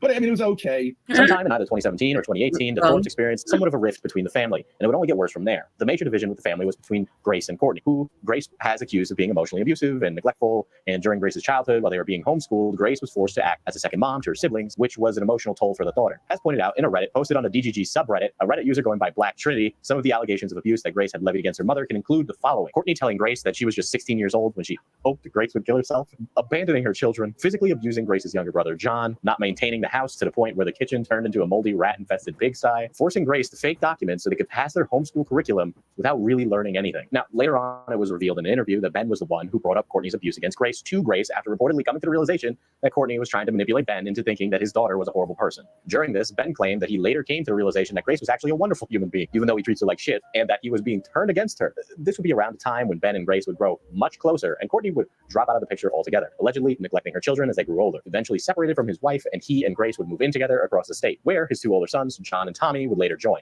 After which, Ben claims Courtney would concede that she was not taking care of the youngest children, and Ben would have to go back to her place to take care of them, migrating back and forth between both households to try and keep everything together. If it's left to the father, right, because their mother has basically dropped out of the picture, right? For the last 5.5 years, she's been totally non-responsive because I called some of this stuff out. Like, what are we doing here? So I think a girl can get alienated. And, you know, Grace is a natural performer. She's always been a performer. You could say that I exploit her by saying that I think she could do great performing as a career, but I don't really understand that. Do I benefit from it? Would I benefit from it? Sure. I don't think there's anything wrong with families encouraging their kids to succeed. And I think a part of that is when she first came on stream. I mean, obviously she's a very lovely. Dwell upon that. There's nothing wrong with parents encouraging the kids to succeed. This is not at life, not at being a full fool on the internet. Right. Like, the fact that he deems this a success or a way for her to gain success by like putting herself out there and allowing herself to be spoken to in all kinds of ways, not just by him, by the way. Like there's been panels where she's openly being degraded with like grown men, and he sat there and allowed that. Like what father does that? The same ones that claim, oh, when it's left up to the father. Nothing was left up to you. It was your job to the fucking start. You should be able to do it 100% on your own, or don't do it at all. So the mother, like, obviously we saw that kitchen, and obviously it was an absolute fucking bombs hit. You know, it was disgusting, like so many dishes that you couldn't even see the countertop surrounding the sink. You know, so I'm sure there's problems at home anyway, and things weren't getting seen to because the priority was what? To make content, because this restaurant folded. And the fact is that Grace has been used in this entire process. The fact that she's fucking displaying mental health or whatnot, and like in terms of, you know, not knowing probably what's fucking even true and not true herself now. You know, she's been made to not only like deal with these words from her father, knowing that, all right, even if it is toxic trolling, she knows that that's the case. But imagine being on the internet and being put out on the internet as fodder for everyone to take pot shots at. And his father sat there whilst other fucking grown men and whatnot have sat on panels and spoken to his daughter disgustingly, because he can't contest it, right? Because he's also out there on the internet speaking to her disgustingly. So how could he pull him up?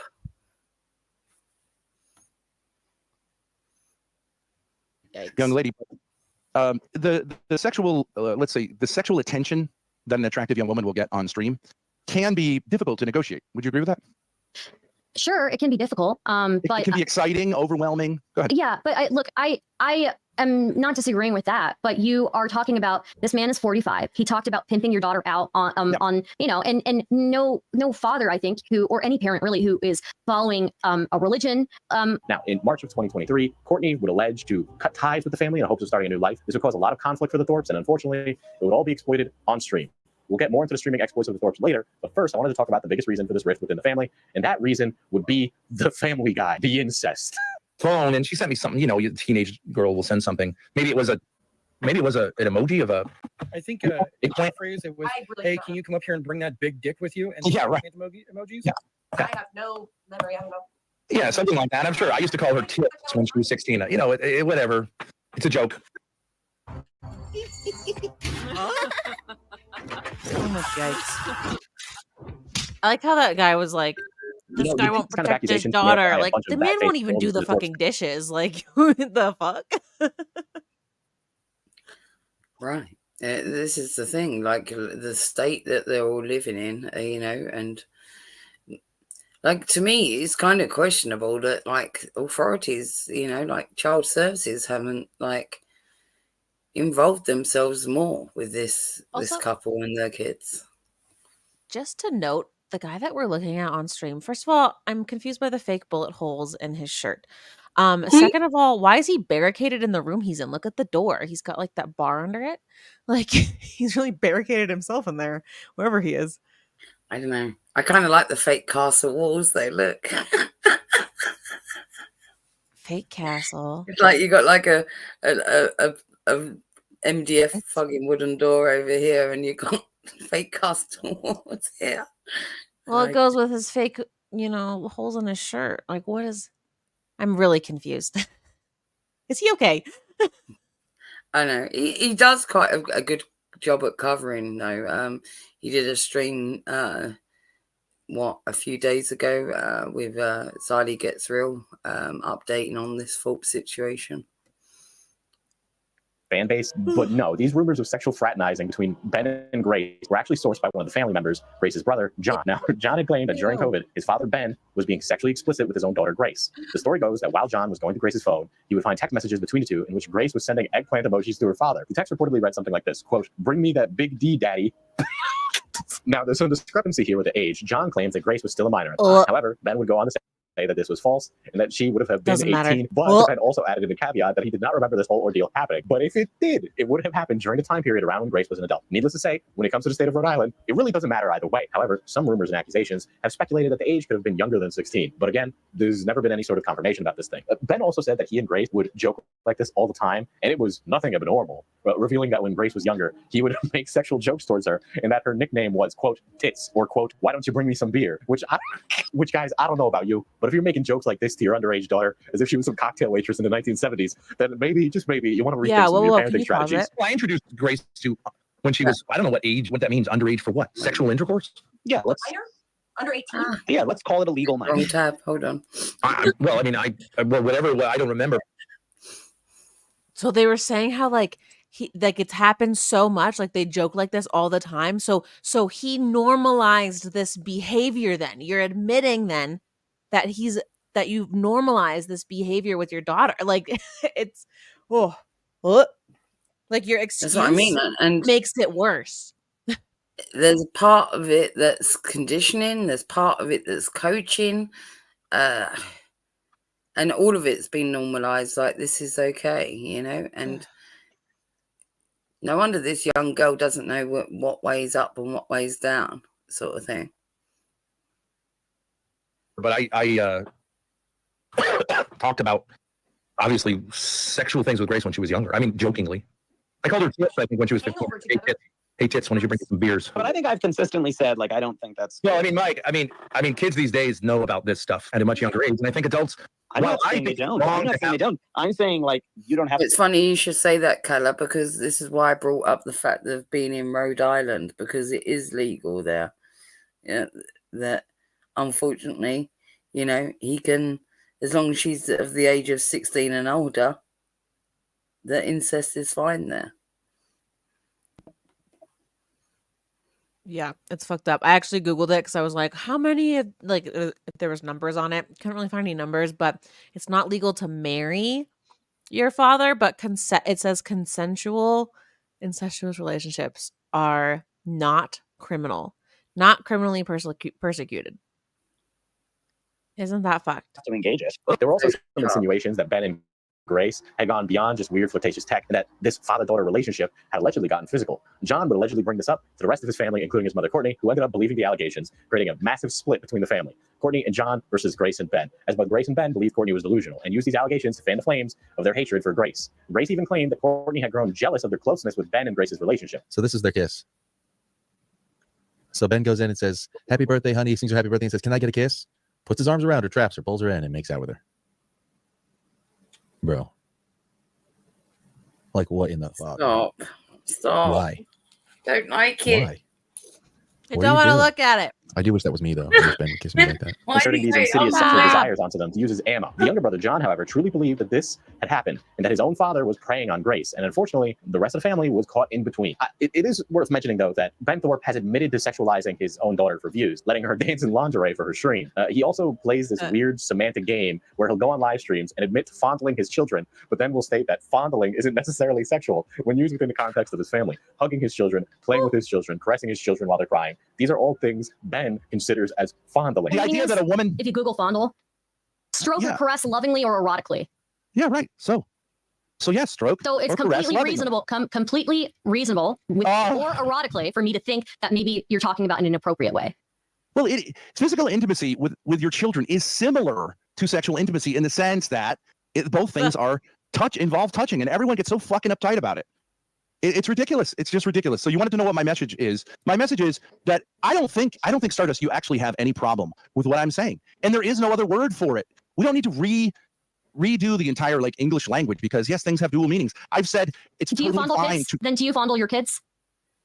Well, my kids are not little kids anymore. Yeah, so but no. did you fondle your kids when they were little kids? Yes. Did they sit on my lap? Yes, absolutely. Did they crawl into bed with me and watch TV with me on the with us on the weekends? Absolutely. Will you say that the specific words? Yes, when my children were small, I fondled them. Yes, I told you that. Specifically, that sentence. Stardust. Yes. Say it then. I Say fondled them. Yes. Okay, all right. I love fondling my kids when they were little kids. This is an argument he brings up quite a bit, never walks it back, and always seems to die on that exact hill. Now, I need to reiterate, as far as the incest allegations go, there haven't been any conclusive evidence that Ben Thorp and his daughter Grace are participating in some incestuous relationship. But if they aren't, then they are definitely portraying it as such on stream in an attempt to gain viewers and donations. I will keep it up, and I will get rid of the incest angle, because I've been the one promoting that angle, because I've been saying, oh my god, this guy's so abusive, push him away on stream and act like he's manipulating me. I will get rid of that angle. I will. Yeah, I think that's I was really wrong for great. doing that. I was wrong. I was wrong for publicly humiliating him. Yeah, like you're so. He's the one that comes on and says he likes to fondle kids, though. He does like to fondle kids, as do I. Now, to reiterate, as far as the incest allegations go, there hasn't been any actual conclusive evidence that Ben Thorp and his daughter, Grace, are participating in some incestuous relationship. But if they aren't, then they're definitely portraying it as such on stream in an attempt to gain viewers and donations. Theory is that the family plays up their issues for the stream to create content so that they can reap the benefit. Many believe that the Thorps are just a family of provocateurs, merely trying to push the line, as it were. I will say, though, as time continues to go on, the number of people that believe that this is just some sort of ghastly bit meant to tread the line between fiction and reality is slowly dwindling. Because as you add in the factors of... Yo, Donuts, it's good to see you. You come in that awkward moment. This whole fucking stream is an awkward moment. Yes. That. Mm-hmm. Mm-hmm. Even if you'd come in at the start, maybe just 5 minutes. Doesn't matter in, when. you might be all right, but yeah, this shit is nuts, Donis. I can't. Also, look at this man and his fake holes in his shirt. Start with the holes in the shirt. I'm sorry. I'm getting real like nitpicky. I don't understand it. And why is the neckline so strange? Like it's stretched out, but like look where the seam for his shoulder is. Like, did he pull it down or is it just seamed wrong? Like on purpose? Out of all the things that we could criticize, I'm not going to criticize this guy. Put it that way. I am just observing and sharing my observations. There's so much more to criticize at this moment in time. Does he have This another guy's fucking shirt Listen, is I'd the rather least look of at my his shirt problem. seams than this fucking guy making out with his daughter. This is insane. My brain is protecting me with nice things. family member and keep looking through the circumstantial evidence, you may realize that this family is just more than less insane. When it comes to the Thorps, I mean, anything is really possible. As the children grew older, Ben decided to take this opportunity to become an entertainer on stream. He had his background as a Catholic theology teacher and would try his best to become prevalent in the debate sphere. This would lead to him putting the rest of his family down with him as well. Ben and Courtney would all become online personas. Put your This guy is a failed cult leader, and the only person who's been able to get to join his cult is his one daughter. What a fail rate. But they're not real holes, Dystopian Bambi. So many choices. Fucking another one. Jesus. That's the thing. Hey, folks, it's Ben Thorp here. Happy to welcome everybody on board. I believe you're kind of at ground zero of something, to be honest with you, that I believe that the Lord is trying to do with the internet. Just been listening, and so like I said, You're playing innocent. You're so and full now of you're getting Or so do you handle this? You're so upset about my questions. It was just a question. I'm not judging you. But then you don't find this little kindergarten girl routine disgusting? You're just gonna sit there and pretend she isn't just Sir, lying. that is a grown woman. Why are you so grumpy with me?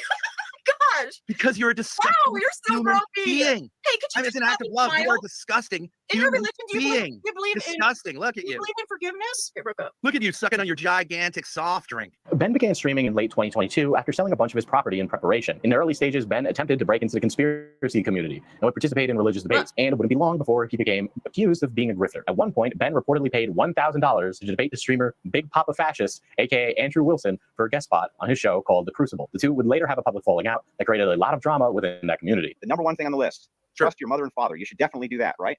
I believe as an adult, you should trust your father. Yeah. Not What your if your father's a conspiracy theorist? Yeah, I think you have to work that out. I'm not saying that. Hang on. What does that? Wait. What does that mean? After being outed by the conspiracy community, Ben took a different approach and would show that he was willing to do whatever it takes, using his family for clout as they became his content. Early on, Grace and Ben's streaming relationship was more like a boss and his employee. Grace acted simply as his assistant, who would help her father from boomering out over the technology. Eventually, Grace would become a substantial part of Ben's show, so he could bring in more male viewers.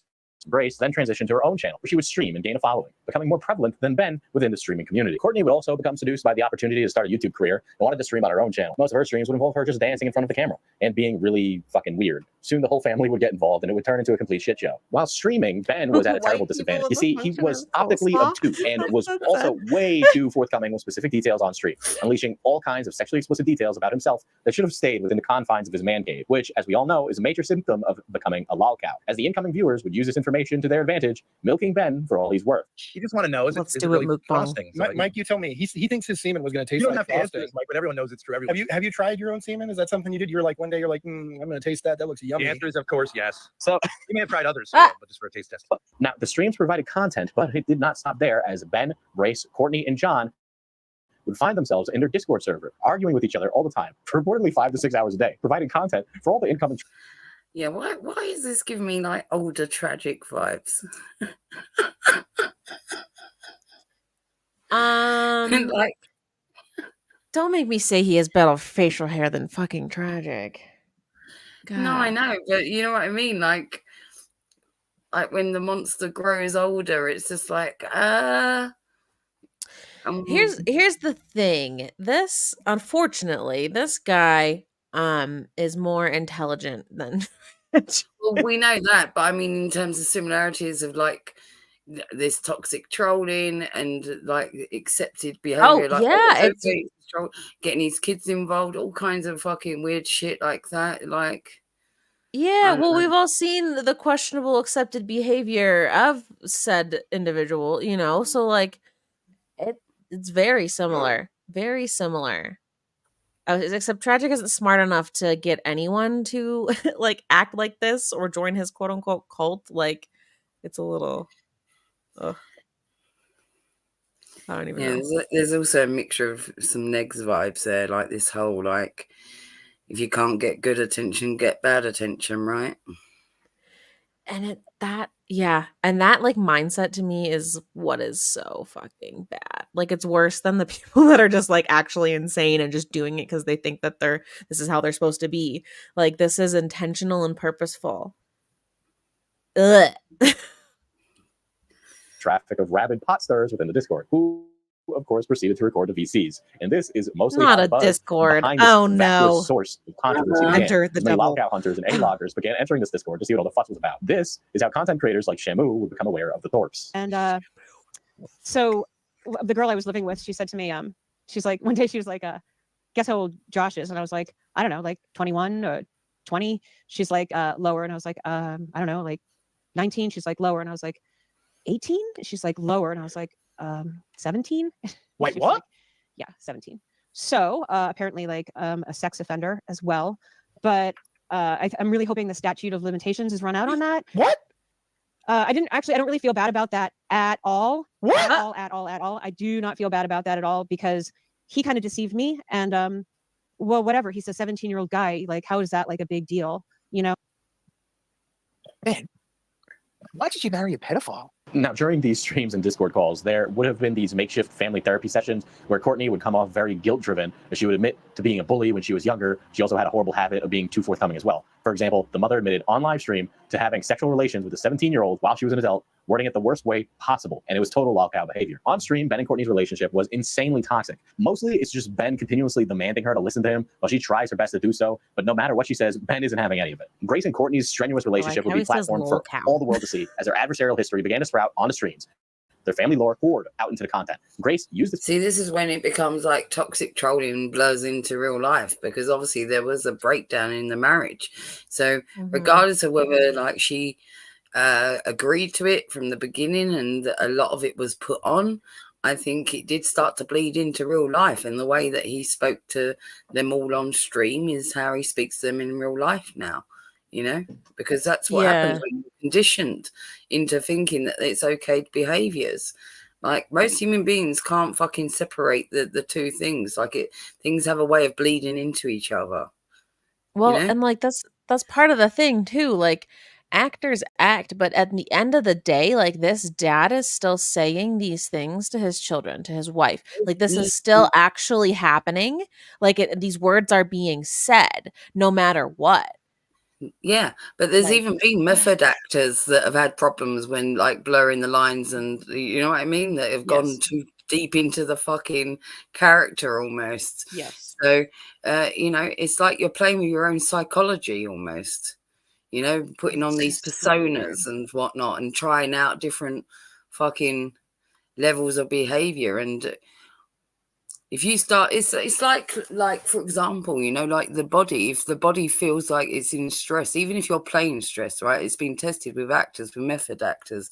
So if they're playing like fucking traumatized and stressed out, or they're playing like a harsh scene, like a fucking war fucking kind of movie and things of that ilk, the body doesn't know it's acting.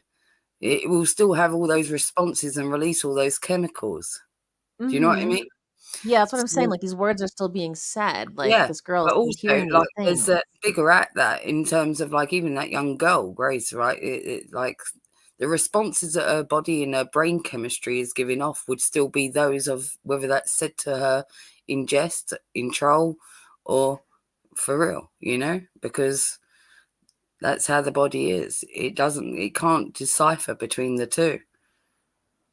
So if she's put into traumatic situations, you know, the release of those chemicals in her brain would still very, very much be a real thing. So this may have also, you know, added to her mental health issues.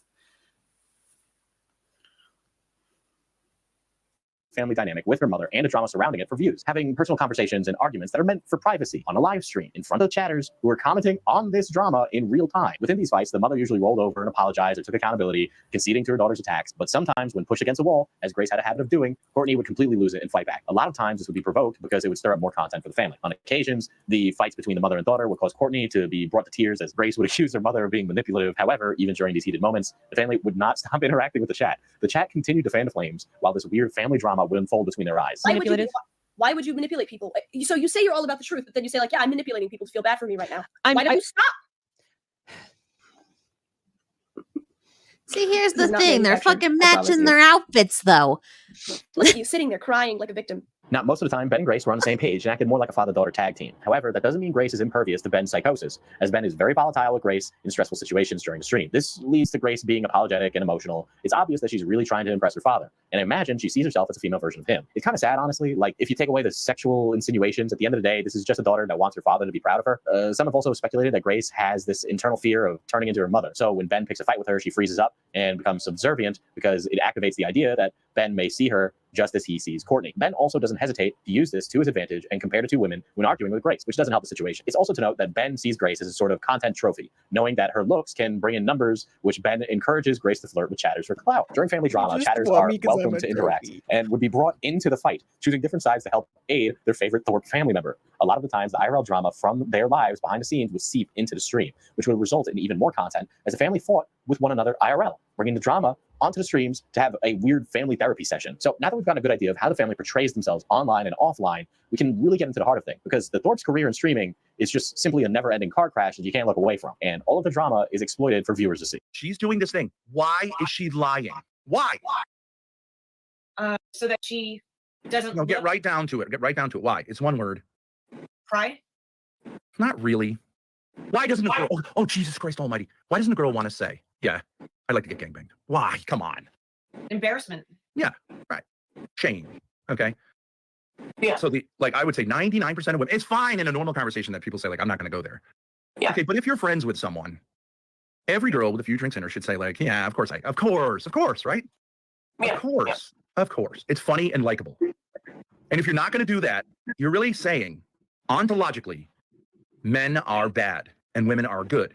And that is fucking annoying. So to truly understand this family, one has to sift through hours upon hours of content thanks for in which the proving that Thorps theory basically correct, stream their sir. own personal melodrama for the whole world to see. If we were to go into full detail and give Appreciate a ya. specific timeline on all the events on stream, then this video would probably be longer than the Titanic. And I ain't got that kind of time. However, I will give somewhat of a short synopsis of these series of streams to try and convey how absolutely fucked up and desperate this family truly is. For context, Ben, Grace, John were all living somewhat together. Ben and Grace were living at a house in Rhode Island while John was staying at a studio apartment right next door. At some point, John had suffered a broken knee, which resulted in him being forced to use crutches and hobble around. He was basically bedridden, and apparently Ben and Grace were not helping him out around the house. This would culminate in a fight on stream on December 28th, 2022, where John expressed his frustrations towards Ben and Grace as he felt that they were using his temporary affliction as a power game to exert their superiority over him, making him feel like he had to say sorry for asking for help. During this virtual confrontation, it would basically turn into family turmoil as the son would let out his frustrations against his father, where he conveyed that his father was super manipulative due to Ben threatening to take away his living situation in the apartment. You are perfectly free to leave from Yes, all the I'm not, Ben. You can't get an apartment when you're 18, just like that. And I have a 2-year lease, or somebody has a 2-year lease. You lied about the papers because you're crazy,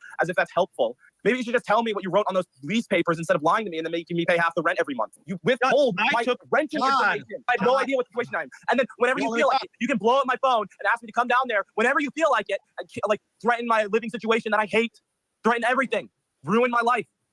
John, whenever you feel like it.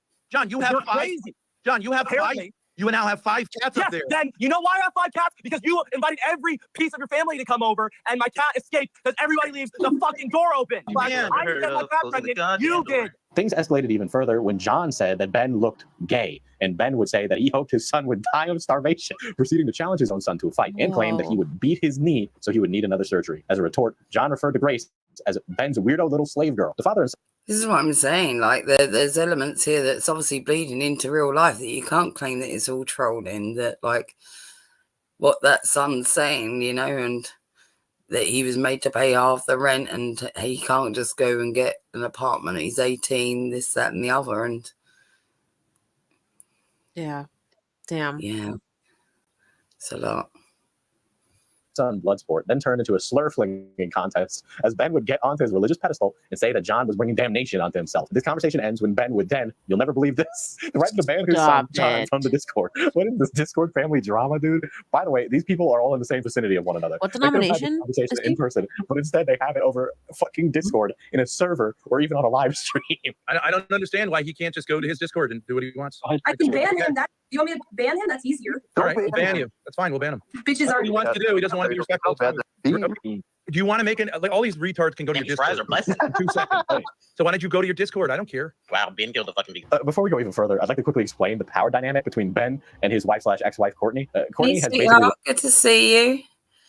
Yeah, this is a long one because it's a big rabbit hole. So there's a lot. This is a doozy. Yeah, I knew it was going to be a big one, you know.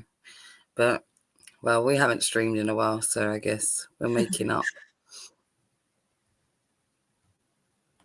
Roll over, whether it's from guilt of leaving the household or not being able to deal with confrontation, or it could just be flat out mental illness. Regardless, when she finds herself on stream with her husband, the dynamic turns into either her apologizing or agreeing with Ben to the point where Ben seems to take pleasure in it. And even when she apologizes or admits fault, Ben still isn't pleased. And during his frequent manic episodes, Ben will constantly bombard Courtney with guilt, calling her a liar and a manipulator while telling her to kill herself. During one of these psychotic discussions, a conversation about a possible annulment between their marriage begun, and Ben was maniacally obsessed with convincing his wife to make this decision so they could separate in the eyes of God. On January 2nd, 2023, Ben Thorp entered a Discord call with his daughter, wife, and son, in which he attempts to wear down his wife, trying to convince her to do her own stream and tell her audience that they were. The irony that this man, like it's always the pious fuckers, the ones that want to profess that they're religious and this and that, right?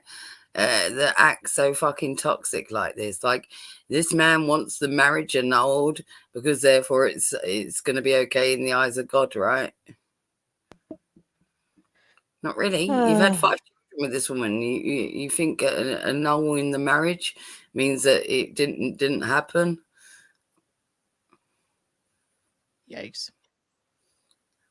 Like putting your 5 Catholic is a lot of faith, kids. putting your Catholic faith like at the forefront, like it actually fucking matters or something. Yeah. Like, why would it matter in that regard? But then the way that you act, you know, in real life or conduct yourself on fucking online or whatnot has no consequence to anything to your religion, you know? Why does that, like, how you're seen, you know, in terms of getting a divorce or an annulment is of any consequence? Why should that matter if you don't give a fuck about how people look at you and you think that this behavior is appropriate? Yeah. It makes no sense to me. Am I right or wrong? Like make it make sense. Like it doesn't. I don't know. Oh, you know, I want to be seen as a good Catholic, therefore I'm going to get the marriage. And oh, okay, you just want to be seen as a good Catholic in that area, right? But you know, act like a fucking toxic person in all regards. That's okay.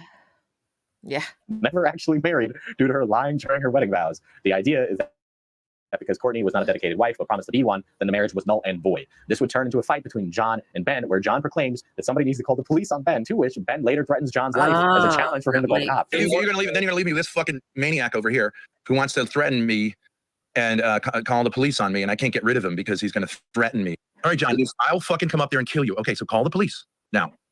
Well, I mean, that is a viable reason to call the police. So call the police. Go ahead. I will. Okay. Later on, there was an update where Grace went into John's room and claimed to have been physically attacked. Grace had recorded her perspective and threatened to call the police, but Courtney... Yeah, but that's kind of weird in itself, though, Kate, because if you think about if that's his demographic, then that demographic that's also watching all this toxic behavior, right?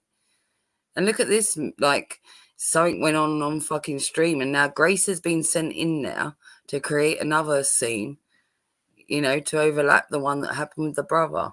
This is also fucking weird. And this is why it's hard to know what is created scenes and what's not. Yeah. In attempts to try and quell the family conflict. The family would then come to an agreement that if John comes on stream, they won't call the police. As this goes on, their ever so empathetic Ben basically shoos his own daughter away after she had been assaulted by her brother. In desperation, Courtney attempts to reason with John to come on stream so the police won't be called, but Ben insinuates that Courtney is siding with him, and this basically creates another conflict.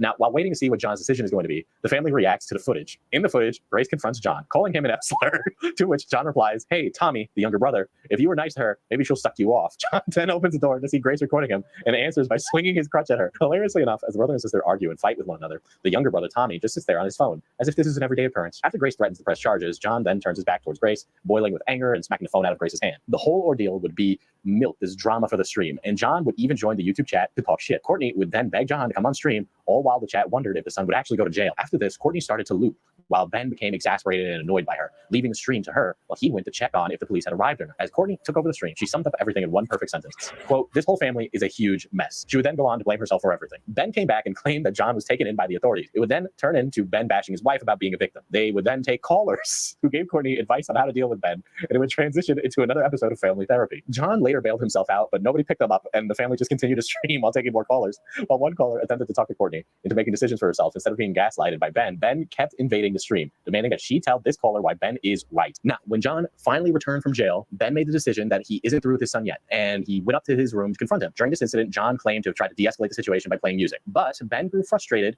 and would smash John's speaker. And It kind of seems to me that the rest of the family condoned this and participated in it fully, like when they were all a family. And at some point, it became too much, and the rest of the family didn't want to no longer participate or do this shit. But by that point, they've all become entrenched in it, and it's taken priority to this Ben and this Grace, you know, and they want to continue with this fucking toxic trolling and getting attention and views off the internet. But it seems to me that the mother, that Courtney, and the other siblings must have at some point, like, said, "We don't want to do this no more," you know? Yeah, I don't know how any of them could have wanted to do this. Like, And I think part of getting the restraining order, the mother getting the restraining order, was probably because the father wouldn't stop, that he was like pulling them still into this toxic behavior. And this is the only way that she could get them to, you know, stop being a part of it. Yeah, he's definitely the catalyst here. Allegedly throw a shoe at his son's kitten. John then departed from his room and got into his car while his entire family surrounded the vehicle so he couldn't leave. After a while, the family of content creators would finally disperse, and John would try to use this as an opportunity to get out of there. However, his car was having issues, and he had to refill his oil. While doing that, the family returned and threatened to take away his cats if he left. Things escalated even further as Ben stood in front of John's driver's side door, attempting to block his son from getting inside. Later, John would eventually be able to get into the driver's seat, but again, Ben blocked the door from closing, and a scuffle ensued. The footage shown of this would conveniently stop as Ben was lifting his leg, allegedly prepared to kick his son in the knee. After that, John would put his car in reverse to get out of there, but Courtney jumped on the hood while the vehicle was in motion. Later, Ben and John separately arrived at the police station, and Ben would be taken and processed for assaulting his son. Ben went on his live stream to celebrate his arrest. Left to his own devices, John started a GoFundMe for help, while Grace and Ben would go on stream to make fun of it. The mother, Courtney, had also sided with Ben, claiming that they have the ability to report John's car stolen since the vehicle is a family member's name, and allegedly threatened to do so if he didn't return home. Later on stream, while discussing his ongoing family turmoil alongside Grace and an IRL friend who happened to be a lawyer, Ben would bring up that he had no issues with flirting with a 16-year-old girl. This apparently was some weird attempt to explain the ambiguity of flirting, explaining the act itself isn't necessarily sexual. He would even go as far to say as confidently that he'd tell a 6-year-old girl that her dress looked pretty, proclaiming that he was a pedophile in the Greek sense and that he loves children. Yeah, we already. I'm just saying. Oh no! I think I'm the most sexually normal guy in the world. Let me go past this because we already saw that on that other stream. Yes, please. Oh. Shopify's point. God, stupid adverts. Hold on, let me mute that because we don't have to hear it.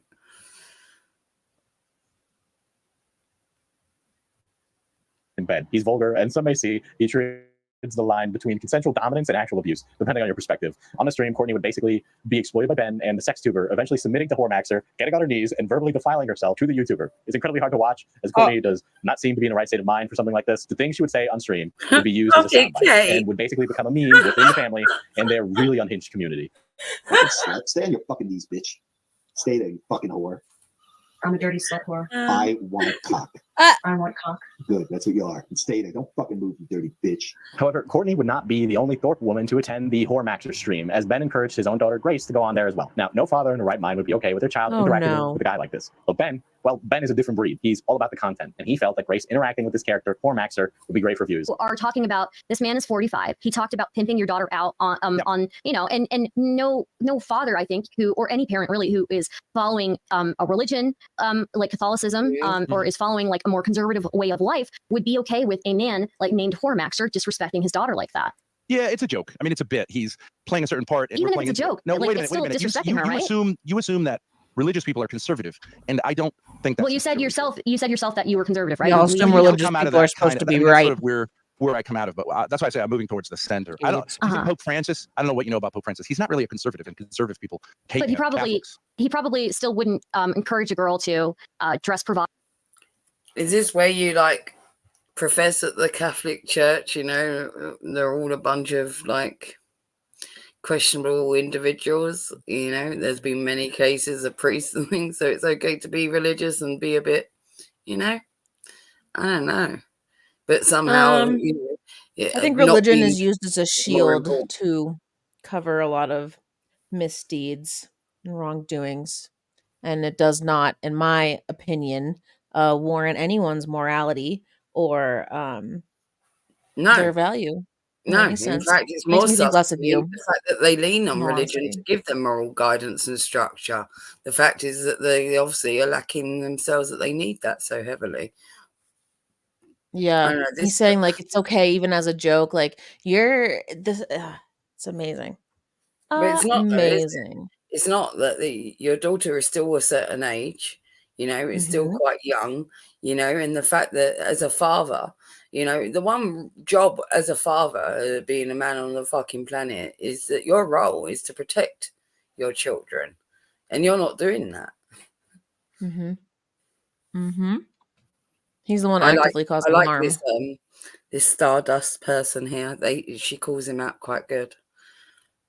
Provocatively and dance for a man or dance for viewers on stream, right? You know, it's kind of interesting. Pope Francis recently sort of said, like, you know, dating on Tinder, like, we shouldn't be so uptight about it. During the stream, Ben would join Whoremaxer and Grace and would say that Grace needed to pop her cherry, referring to what I believe to be Grace being sexualized on stream. Grace then returned to stream wearing a more provocative style of clothing. Ben later encouraged Grace to parade herself around other streams, using her body as sex appeal to bring in more viewers. Soon after, Grace grew annoyed by her father teasing her for victimizing herself off stream, and she would threaten to leave. Things then got insanely weird as Ben arguably went beyond the line of morality as he cheered on his daughter to show off her chest for the stream and dance for viewers. Ben would later admittedly defend his choice in cheering on Grace to perform in front of Hormaxer. Grace will wear a nice shirt that'll bring him over here, and then we keep him over here. I have never seen Grace as a yet one piece of really feminine lingerie, garters, and everything. All right, Uncle Max, can He's we pop afraid of her own sexuality, even wearing sexual clothing. All right, Uncle Max, can we pop her cherry tonight? Can we just pop her You cherry? think you know I would love to. I'll be right back. Okay, Grace will wear a nice shirt that'll bring him over.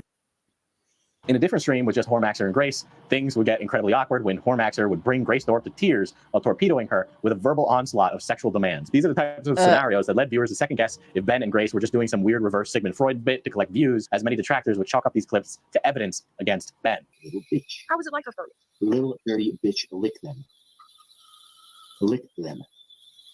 Put them to your face and lick them. Exactly.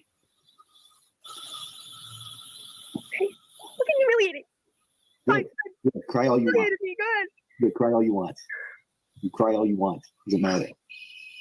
Now get up. Let me see your fucking lingerie. Going back to Ben's arrest, his court date would be on February 10th, 2023. And instead of preparing, this terminally online 50-year-old would hop onto a Discord VC with his ex-wife and daughter to encourage Courtney to dance in front of him while in a tank top. This incredibly weird and unnecessary conversation would be interrupted by their 13-year-old daughter. Later, the father and daughter tag team attempted to convince Courtney to take off her tank top to reveal her bra. Courtney would finally give in and take off her shirt, showing her bra, which Ben and Grace mostly laughed and used the facade of trying to give her advice about bettering her body. Courtney's 11-year-old son would then walk in. After that, the stream transitioned to Grace and Ben getting ready for court while the others in VC, along with Ben, tried to lecture Courtney on being more confident, but in the most condescending way possible. After being late for court, Ben and John would be cleared of charges. During a post-court stream at Courtney's residence, Ben and Grace would visit and basically bully the mother while she tried to read the court documents on stream. At some point, Courtney left the stream to Ben and Grace, and that's when this happens. Yes, Ben slaps Grace on the ass while Courtney was watching the stream. Yeesh. Grace would also release more of this footage from the confrontation between John and Ben that led to Ben's arrest. Near the end of the stream, as Courtney begins to loop, Grace shows up behind her and pulls her by the hair. See, and this is where the lines have all blurred, and now the mother doesn't even know what's performative and not performative. You know? The fact that they're doing this, like, to gauge a reaction out of the mother, you know, in itself, it's no longer just for the internet. Yeah, this is... Ugh. And that's why the mother, like, is very much forthright in thinking that, like, there is something very sus going on between that older daughter and the father, because they're doing things like this in front of her, and she's not okay with it, clearly.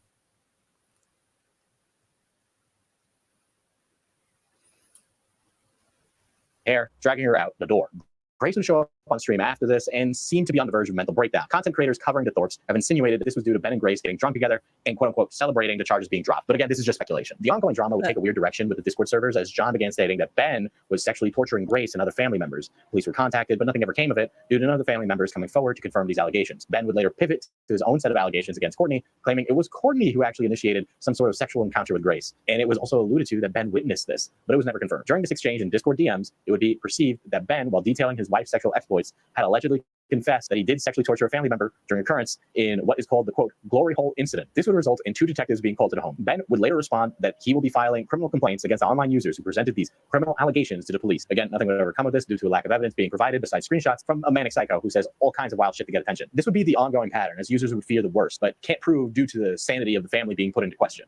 Also, the immediate family was not the only ones that were caught up in this mentally ill whirlwind that's Ben Thorp, as Ben would use his parents for content as well, secretly recording their Zoom call and streaming it to Discord for their fans to watch. During this call, Ben was caught saying, quote, Grace, I'm going to need some special care after this, which was interpreted again as something sexual. I guess he doesn't understand. I don't understand what it was by error. When asked by a chatter about what, quote, special care means, Grace would reply, quote, that's for me to know and you to find out. Again, either they're doing a bit and leaning into the incest, or I don't fucking know. But either way, that's just really fucking weird. This is fucking weird, right? Also, during this recorded call, Ben Thorp admitted to hitting his kids and his wife. The streaming career was evidently not working out, and Ben's financial stress was beginning to pile on. Reportedly, Ben would throw away a lot of his money while trying to become a famous YouTuber. This would lead to unpaid bills that are all starting to add up. Eventually, he would be forced to leave his location to find refuge somewhere else. This seems like a great time to plug the Patreon, which by now there should be a video on it about how I do the interview processes.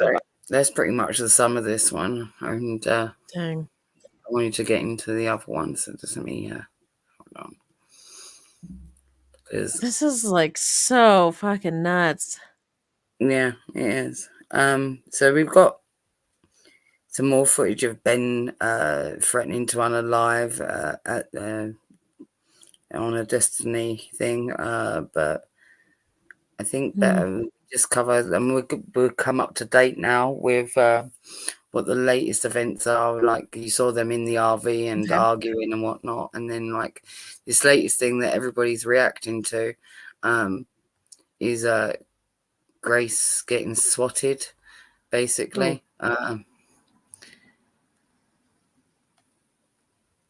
And there was a report of like the location, and she's saying like nobody knows where we are, and there's something about they're looking for Ben, and they sent a load of dogs and drones and I think about 5 cop cars or something.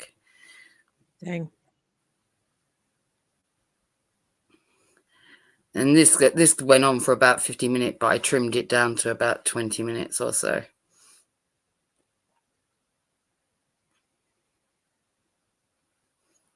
The mute. Right? There are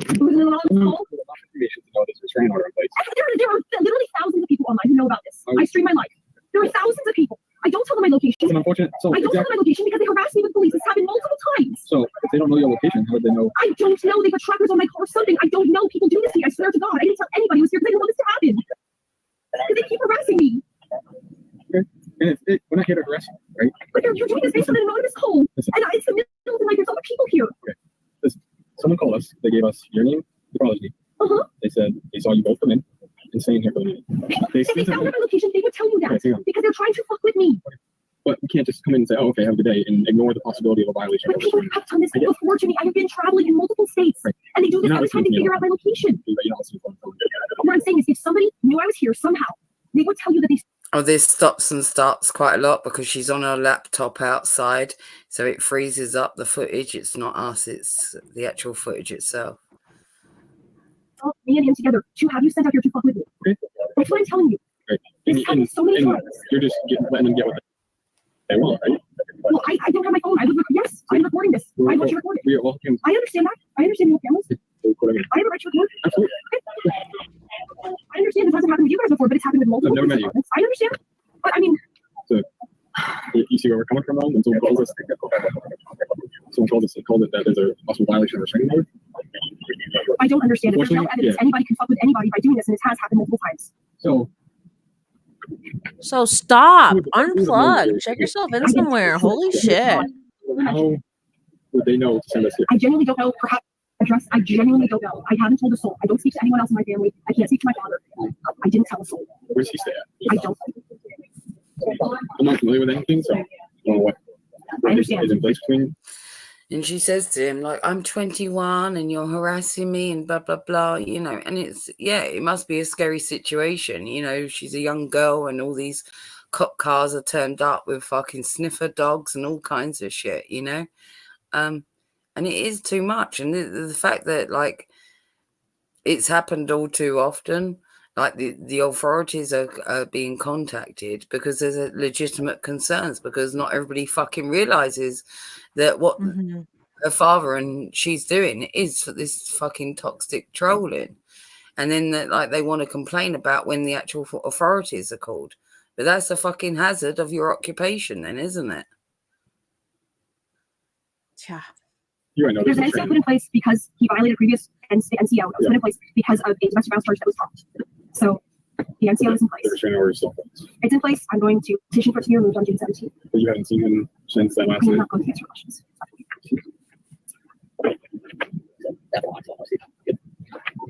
Right, Jonas.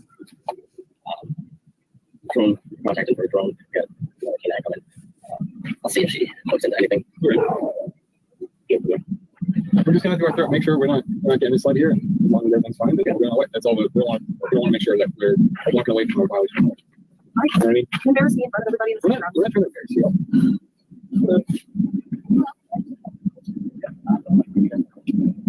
So you came here because somebody called you and said that they saw us entering together, even though I drove in here on my own. If you check the cameras, you'll see that I drove in here on my own. If there are cameras, I clearly drove in here on my own.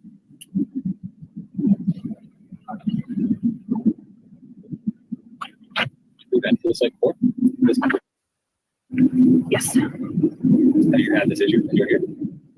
No, but I was in Connecticut a few days ago. The same issue because people figured out because I was live streaming. I showed stupidly that name of the motel I was staying at. Somebody, the police that came there harassed me about whether I was with my father, which I was on. It was the same thing, just a few days ago.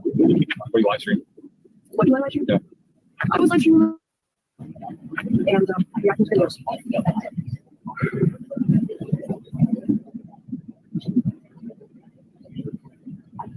So the police showed Connecticut? Because I showed the name of the motel I was staying at. Yes. Well, I'm sure you didn't get it through live stream. You don't get it through live stream.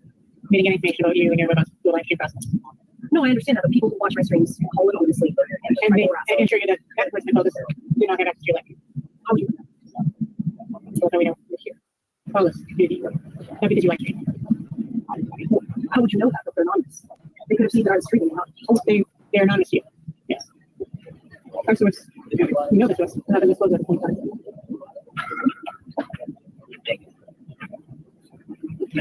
So I don't know if you got that. Basically, the debate over is that the father has been seen turning up at that location, right? And there's a warrant out for him and whatnot. And she's like, I don't understand. They don't have our location. Well, clearly they do, to fucking call the authorities for them to turn up. You know? Yeah.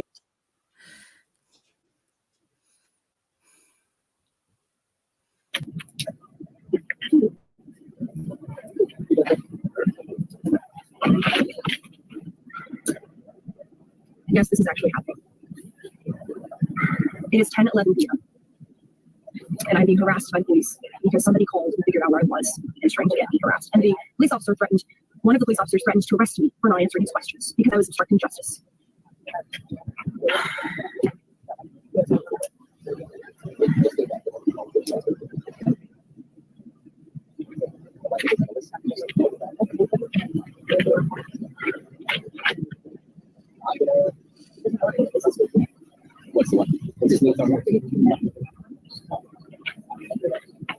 Yeah, exactly, Donuts. Well, I mean, like, what's the cops are fucking called there? They're called there to fucking do their job. And if it means that fucking answering a series of questions because you're up to some fuck shit online, you know, then that's what it is. And you've got to fucking answer the questions. You say that you claim that you're being harassed by people that like watch your streams or whatnot that are calling the authorities, but they've got a good fucking rhyme or reason to be contacting such authorities when you're doing all this fucking toxic content. You can't complain about it at a later date and be like, well, none of it's real. You know, I'm being harassed. No.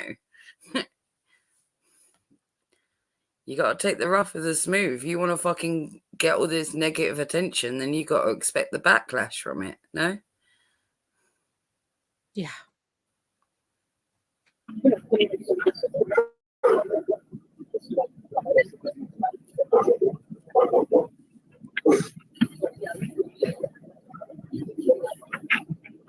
They're sending out canines. There's 5 cars here.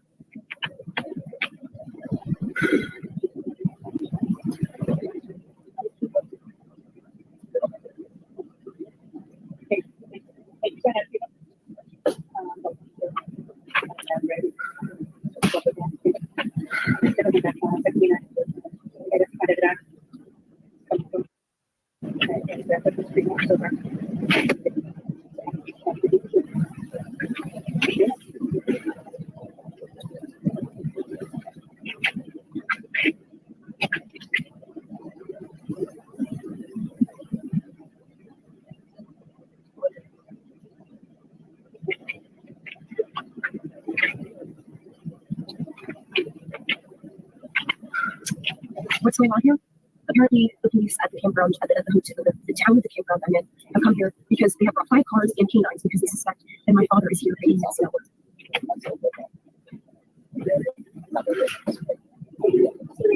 The best thing you can do is just fucking comply, right? Stop being an arsewipe and giving attitude to the police that are trying to fucking do their job.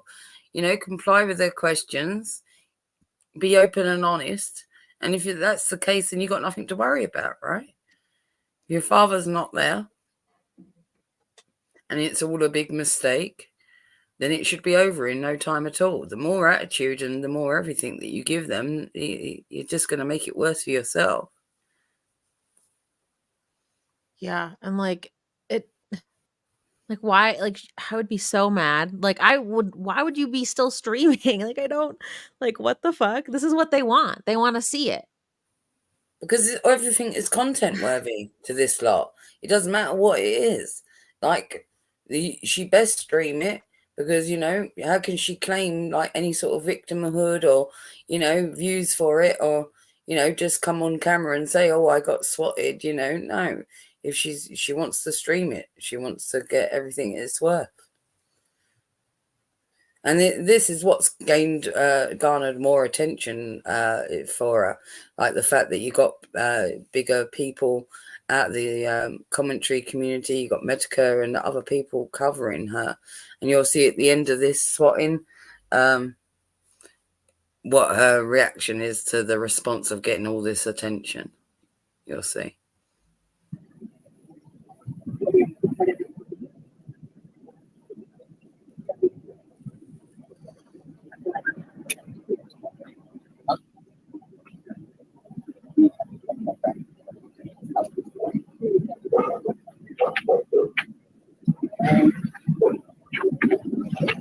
Yeah. I mean, it sounds ridiculous.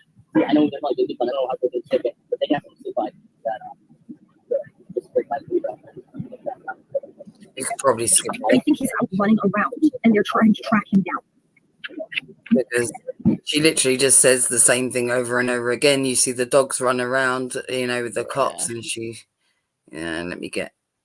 Oh, and she does it like she sits there and she does loads of praying. So all of a sudden she gets real fucking religious, you know, and sits there praying. So yeah, as you see, look. Oh wow. Yeah, she sits there for a good few minutes, just sitting there praying and praying and praying and praying, saying these prayers over and over again. And then after she's done all this and got all like the sympathy and attention for it, she then starts like laughing and smiling and enjoying it and being like, oh, when's this skit gonna be over, kind of thing. So yeah, you'll see that she's not genuinely concerned at all.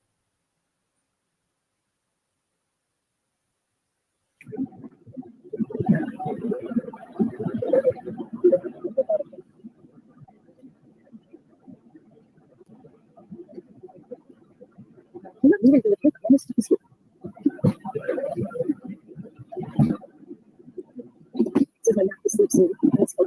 Yeah, Kate, wait for it. She goes from being distressed to amused.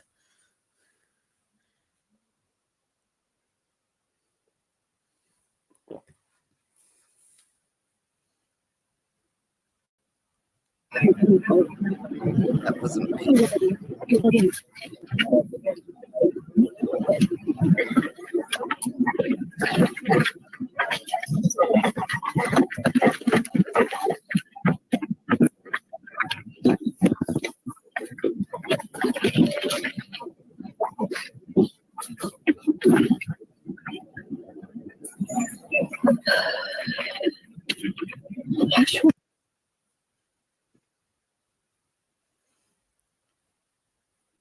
Jesus Christ above, Lord have mercy on us all.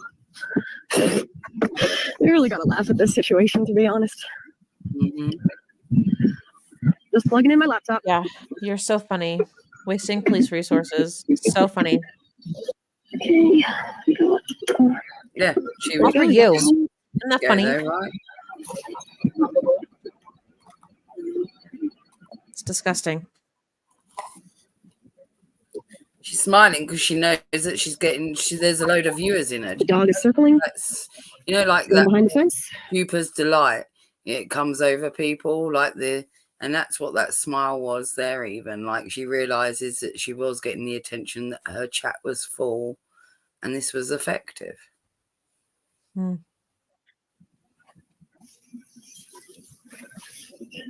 officer just fell because the dog dragged him so hard. A female officer here.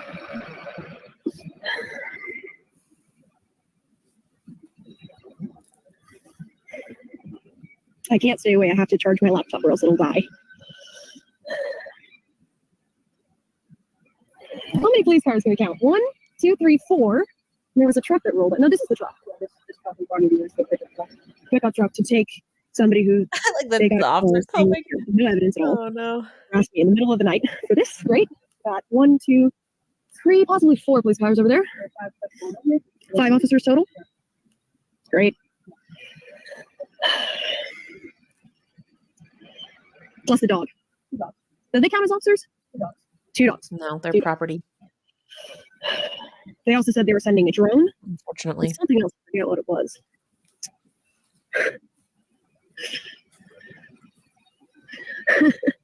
Oh, numbers are good. What the fuck?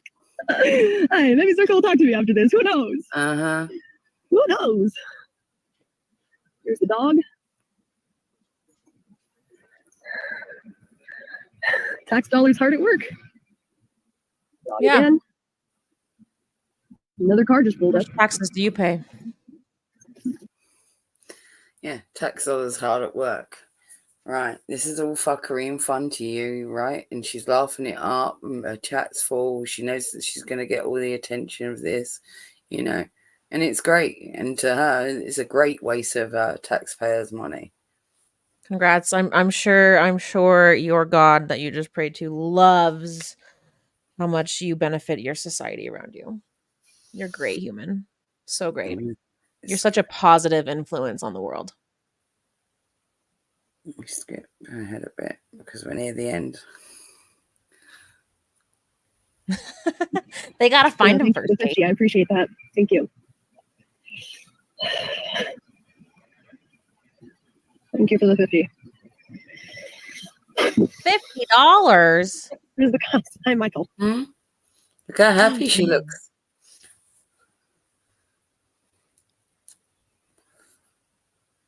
That's her footage again, not us.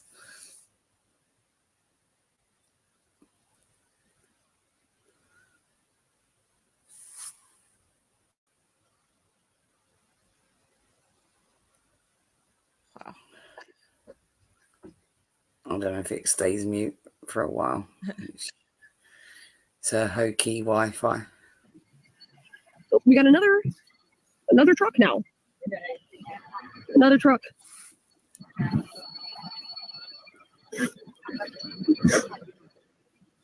Another truck back there. I don't know what he's looking for. Maybe the marshmallows are hiding something. Could be. You never know. You never know. They just wanted a reason to use the dog and the drone. They're bored. I would think this is what like a murder suspect would get. But I guess somebody anonymous reporting something with no evidence gets this level of treatment as well. And honestly, based. Waste taxpayers' money. Oh, we got another dog. Based, is it? We got another dog. Let's go. Getting spotted is so based. Just gonna sit down right here.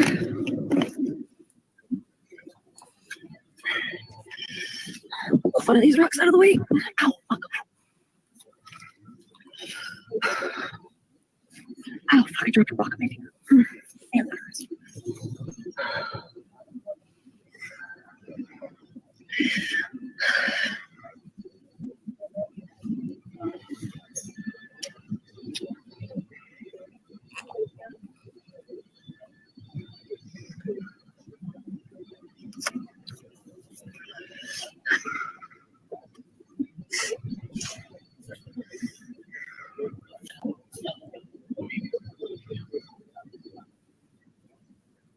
The dog circling again, same place as the other one.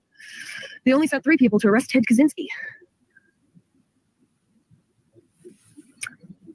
Well, so I don't know why she does this. This kind of triggers me. She's got this weird thing where she sucks her middle finger. Look. I don't know what this is about. I don't like it. Improper weaning as a child. Yeah, This. self-soothing, right? Yeah.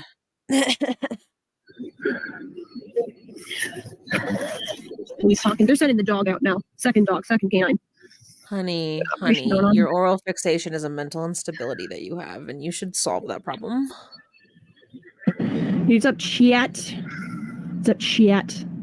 Let's remove this for a second. What's good, chat? What's up, chat? Yeah, we're at the last bit here. So this is the after the swatting has occurred, and this is the next live stream, and she's got herself a lot of attention, and loads of people are covering her, and she's mightily happy about it. What's up? You guys hear me? Can everybody hear me? Wow, we have 997 people in here, guys. Can you believe that? Can you believe that there's 997 people in here? That seems weird. Stain on your shirt. I know. I might need to change it. I have a white one of these. And then I can accidentally spill water on myself. Bots showing. I don't know why you guys are saying these are bots. They're obviously Medicare fans who have come early to the party. Welcome. Medicare fans. How many children do you think somebody should be able to have out of wedlock before they get negatively judged by other people in society? What do you think should be the limit on that? So I'm at 1. I wasn't married to my kid's mom. You're at 6. What do you think should the cutoff be? What do you mean? Like, what I don't think it matters if you're like married to your spouse. I think it matters if you you are present in your child's life. 6 and how you're doing children right out of now. wedlock with an ex-girlfriend/wife that hates you. People make mistakes. Yeah, this is the last clip that we got, and this is him on a Destiny thing. Yeah, threatening to unalive himself. So that's 6 mistakes. That's a lot of mistakes, Ben. No, those aren't mistakes. Those aren't Really? mistakes. Okay. The Those are business wasn't a wonderful mistake. kids. The Those are misdemeanor wonderful charges kids. wasn't a And mistake. if you say they're mistakes, smoking, yeah, I will personally kill you. If you come here and say they're mistakes, I will personally kill you. I feel like the guarantee only that. person you're going to kill is your own kids with a secondhand smoke, Benjamin, if I'm going to be honest with you. And then we've got one more thing that we can watch, which is wrap us up and bring us up to date. Hold on, let me just paste that in. Stop. Add that. Hold on.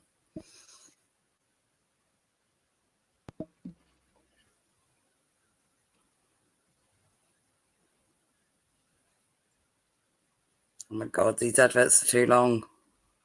Hold on, I'm just trying to set up the video. Oh. Hi. ASMR. My dog's here. What are you doing? Stuff. She's been a good bird. girl. Yeah, she's been staring at the TV the whole time. Girl, no. So this is where we're at now, and this is about Ben getting arrested.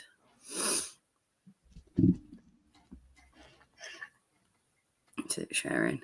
Yeah, it is. Okay. Did you catch any birds? Can't open it. Benjamin, get out! Knew I could see him. Yeah. Come on, Benjamin. You made this so much harder on yourself, my man. Thanks for lying, but we got him. This is Benjamin Thorp, who operates in conjunction with his daughter, the YouTube channel called Thorp TV. And yesterday, he was arrested by the K9 units for violating a restraining order. Now, the rabbit hole is extremely deep with this one, and I don't claim to be an expert. The K9 unit. So I'll just give you guys a brief rundown of who these people are. So at first glance, Thorp TV appears to be a family vlogging channel with a father and his daughter. That's just at first glance. When you peel the onion, you realize that at the very least, there's emotional abuse going on and physical abuse, and possibly even something more sinister. Now, I noticed them a year ago before they became a mainstream lolcow, and she was in a mall and she was saying the N-word for money with a hard ER. So I knew there was something messed up going on there, and he was sexualizing his daughter, trying to basically e-pimp her for the internet so they could get some money. It was pretty disturbing, but somehow that was just the tip of the iceberg. Fast forward several months later, they go on the lolcow podcast, they become somewhat infamous, and then there is this live stream where he kicks her live on the internet. Check this out. Here come the tears. Keep doing Here it. come the tears from baby. I stopped myself from crying. I stopped. Oh, but that's perfect, isn't it? That's even better. It's garbage, though. No, I that's don't. even better performance. You look like you're going to cry, and then you hold back because you're so afraid of daddy doing something to you, right? No, that's literally not why. All bullshit all the time. So that happened live on air. So of course the viewers reported it, and then the police showed up a little bit later. You're recording me right now? 1 year old on campus, okay? Okay. Based on like whatever you guys had going on in your live stream today, somebody recorded it and it was like a kicking you. Right? So in Rhode Island, that's considered domestic assault, domestic violence, simple assault. All right, I understand you have your YouTube podcast and everything like that, whatever you guys do, but essentially. But it was a joke, and I don't have any problem with what happened. Okay. Doesn't always What's gonna matter. happen is he's gonna go to the station. He's gonna Does be not processed, matter. He's gonna be booked and everything like that. I know it's a cash bail, $50. So I'm sure you guys are aware. This is the thing, like, you know, Depends on the if it's state. witnessed like that, like, regardless of the girl going, oh, it's okay that I'm abused, it's okay that I'm kicked, you know? No, it's not okay. Yeah, many states have no tolerance policies in terms of domestics. Whereas like it doesn't even always matter if the other person is pressing charges. Right. If it occurs, the state will then charge you. Right, and it's the same here because they know that abuse victims won't always press charges with their abusers, right? So the state or the police department themselves can press charges, especially when they've got like footage behind it to witness like that it actually did occur.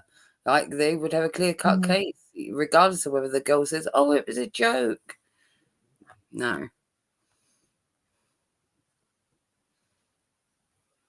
When there's a domestic violence incident in most states, the victim doesn't have to press charges. The state presses the charges. The reason they do that is because most of the times the victims are emotionally manipulated and they wouldn't want the aggressor to go to jail. So from that point, because she is the victim, he now has a protection order against him. So he cannot be in contact Fun with fact, his own honey, daughter your feelings don't until the matter case- about it.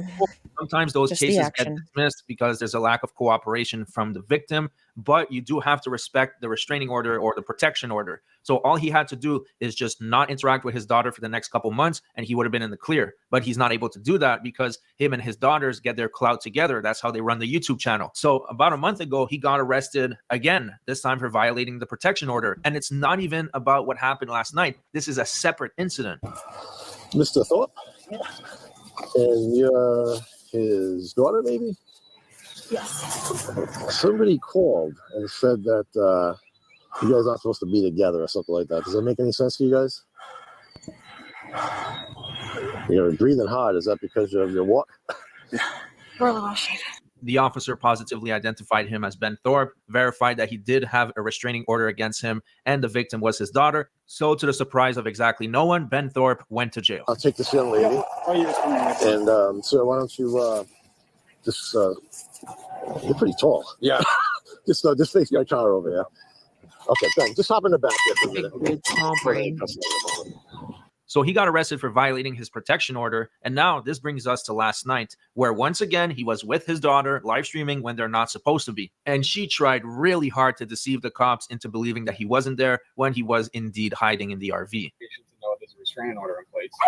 There are literally thousands of people online who know about this. I stream my life. There are thousands of people.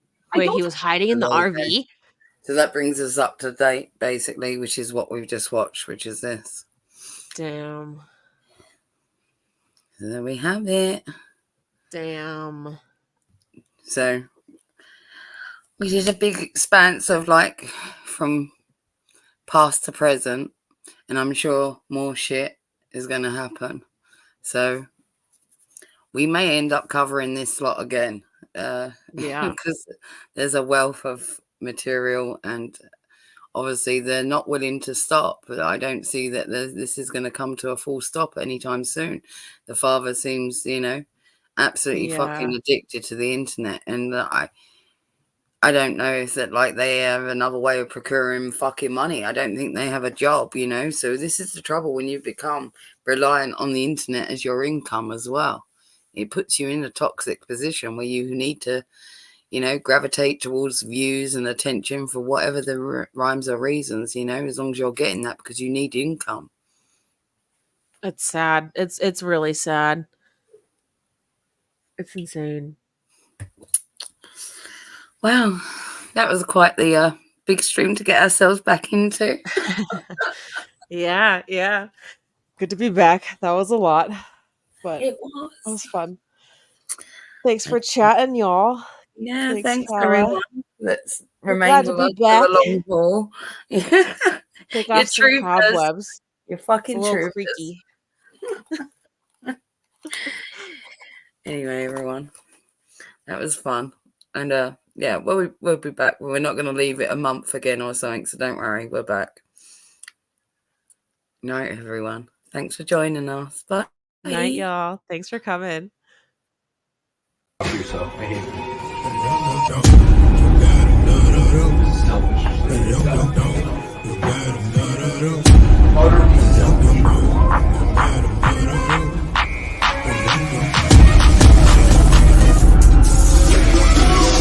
I'm sure many of you are watching the show for the second time.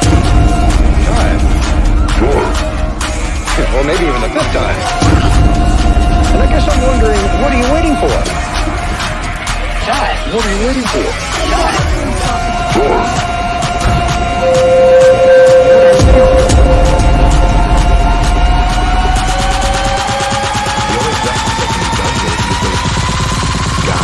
Guy off the street so they don't do it to your friend or your sister or your parent or your child.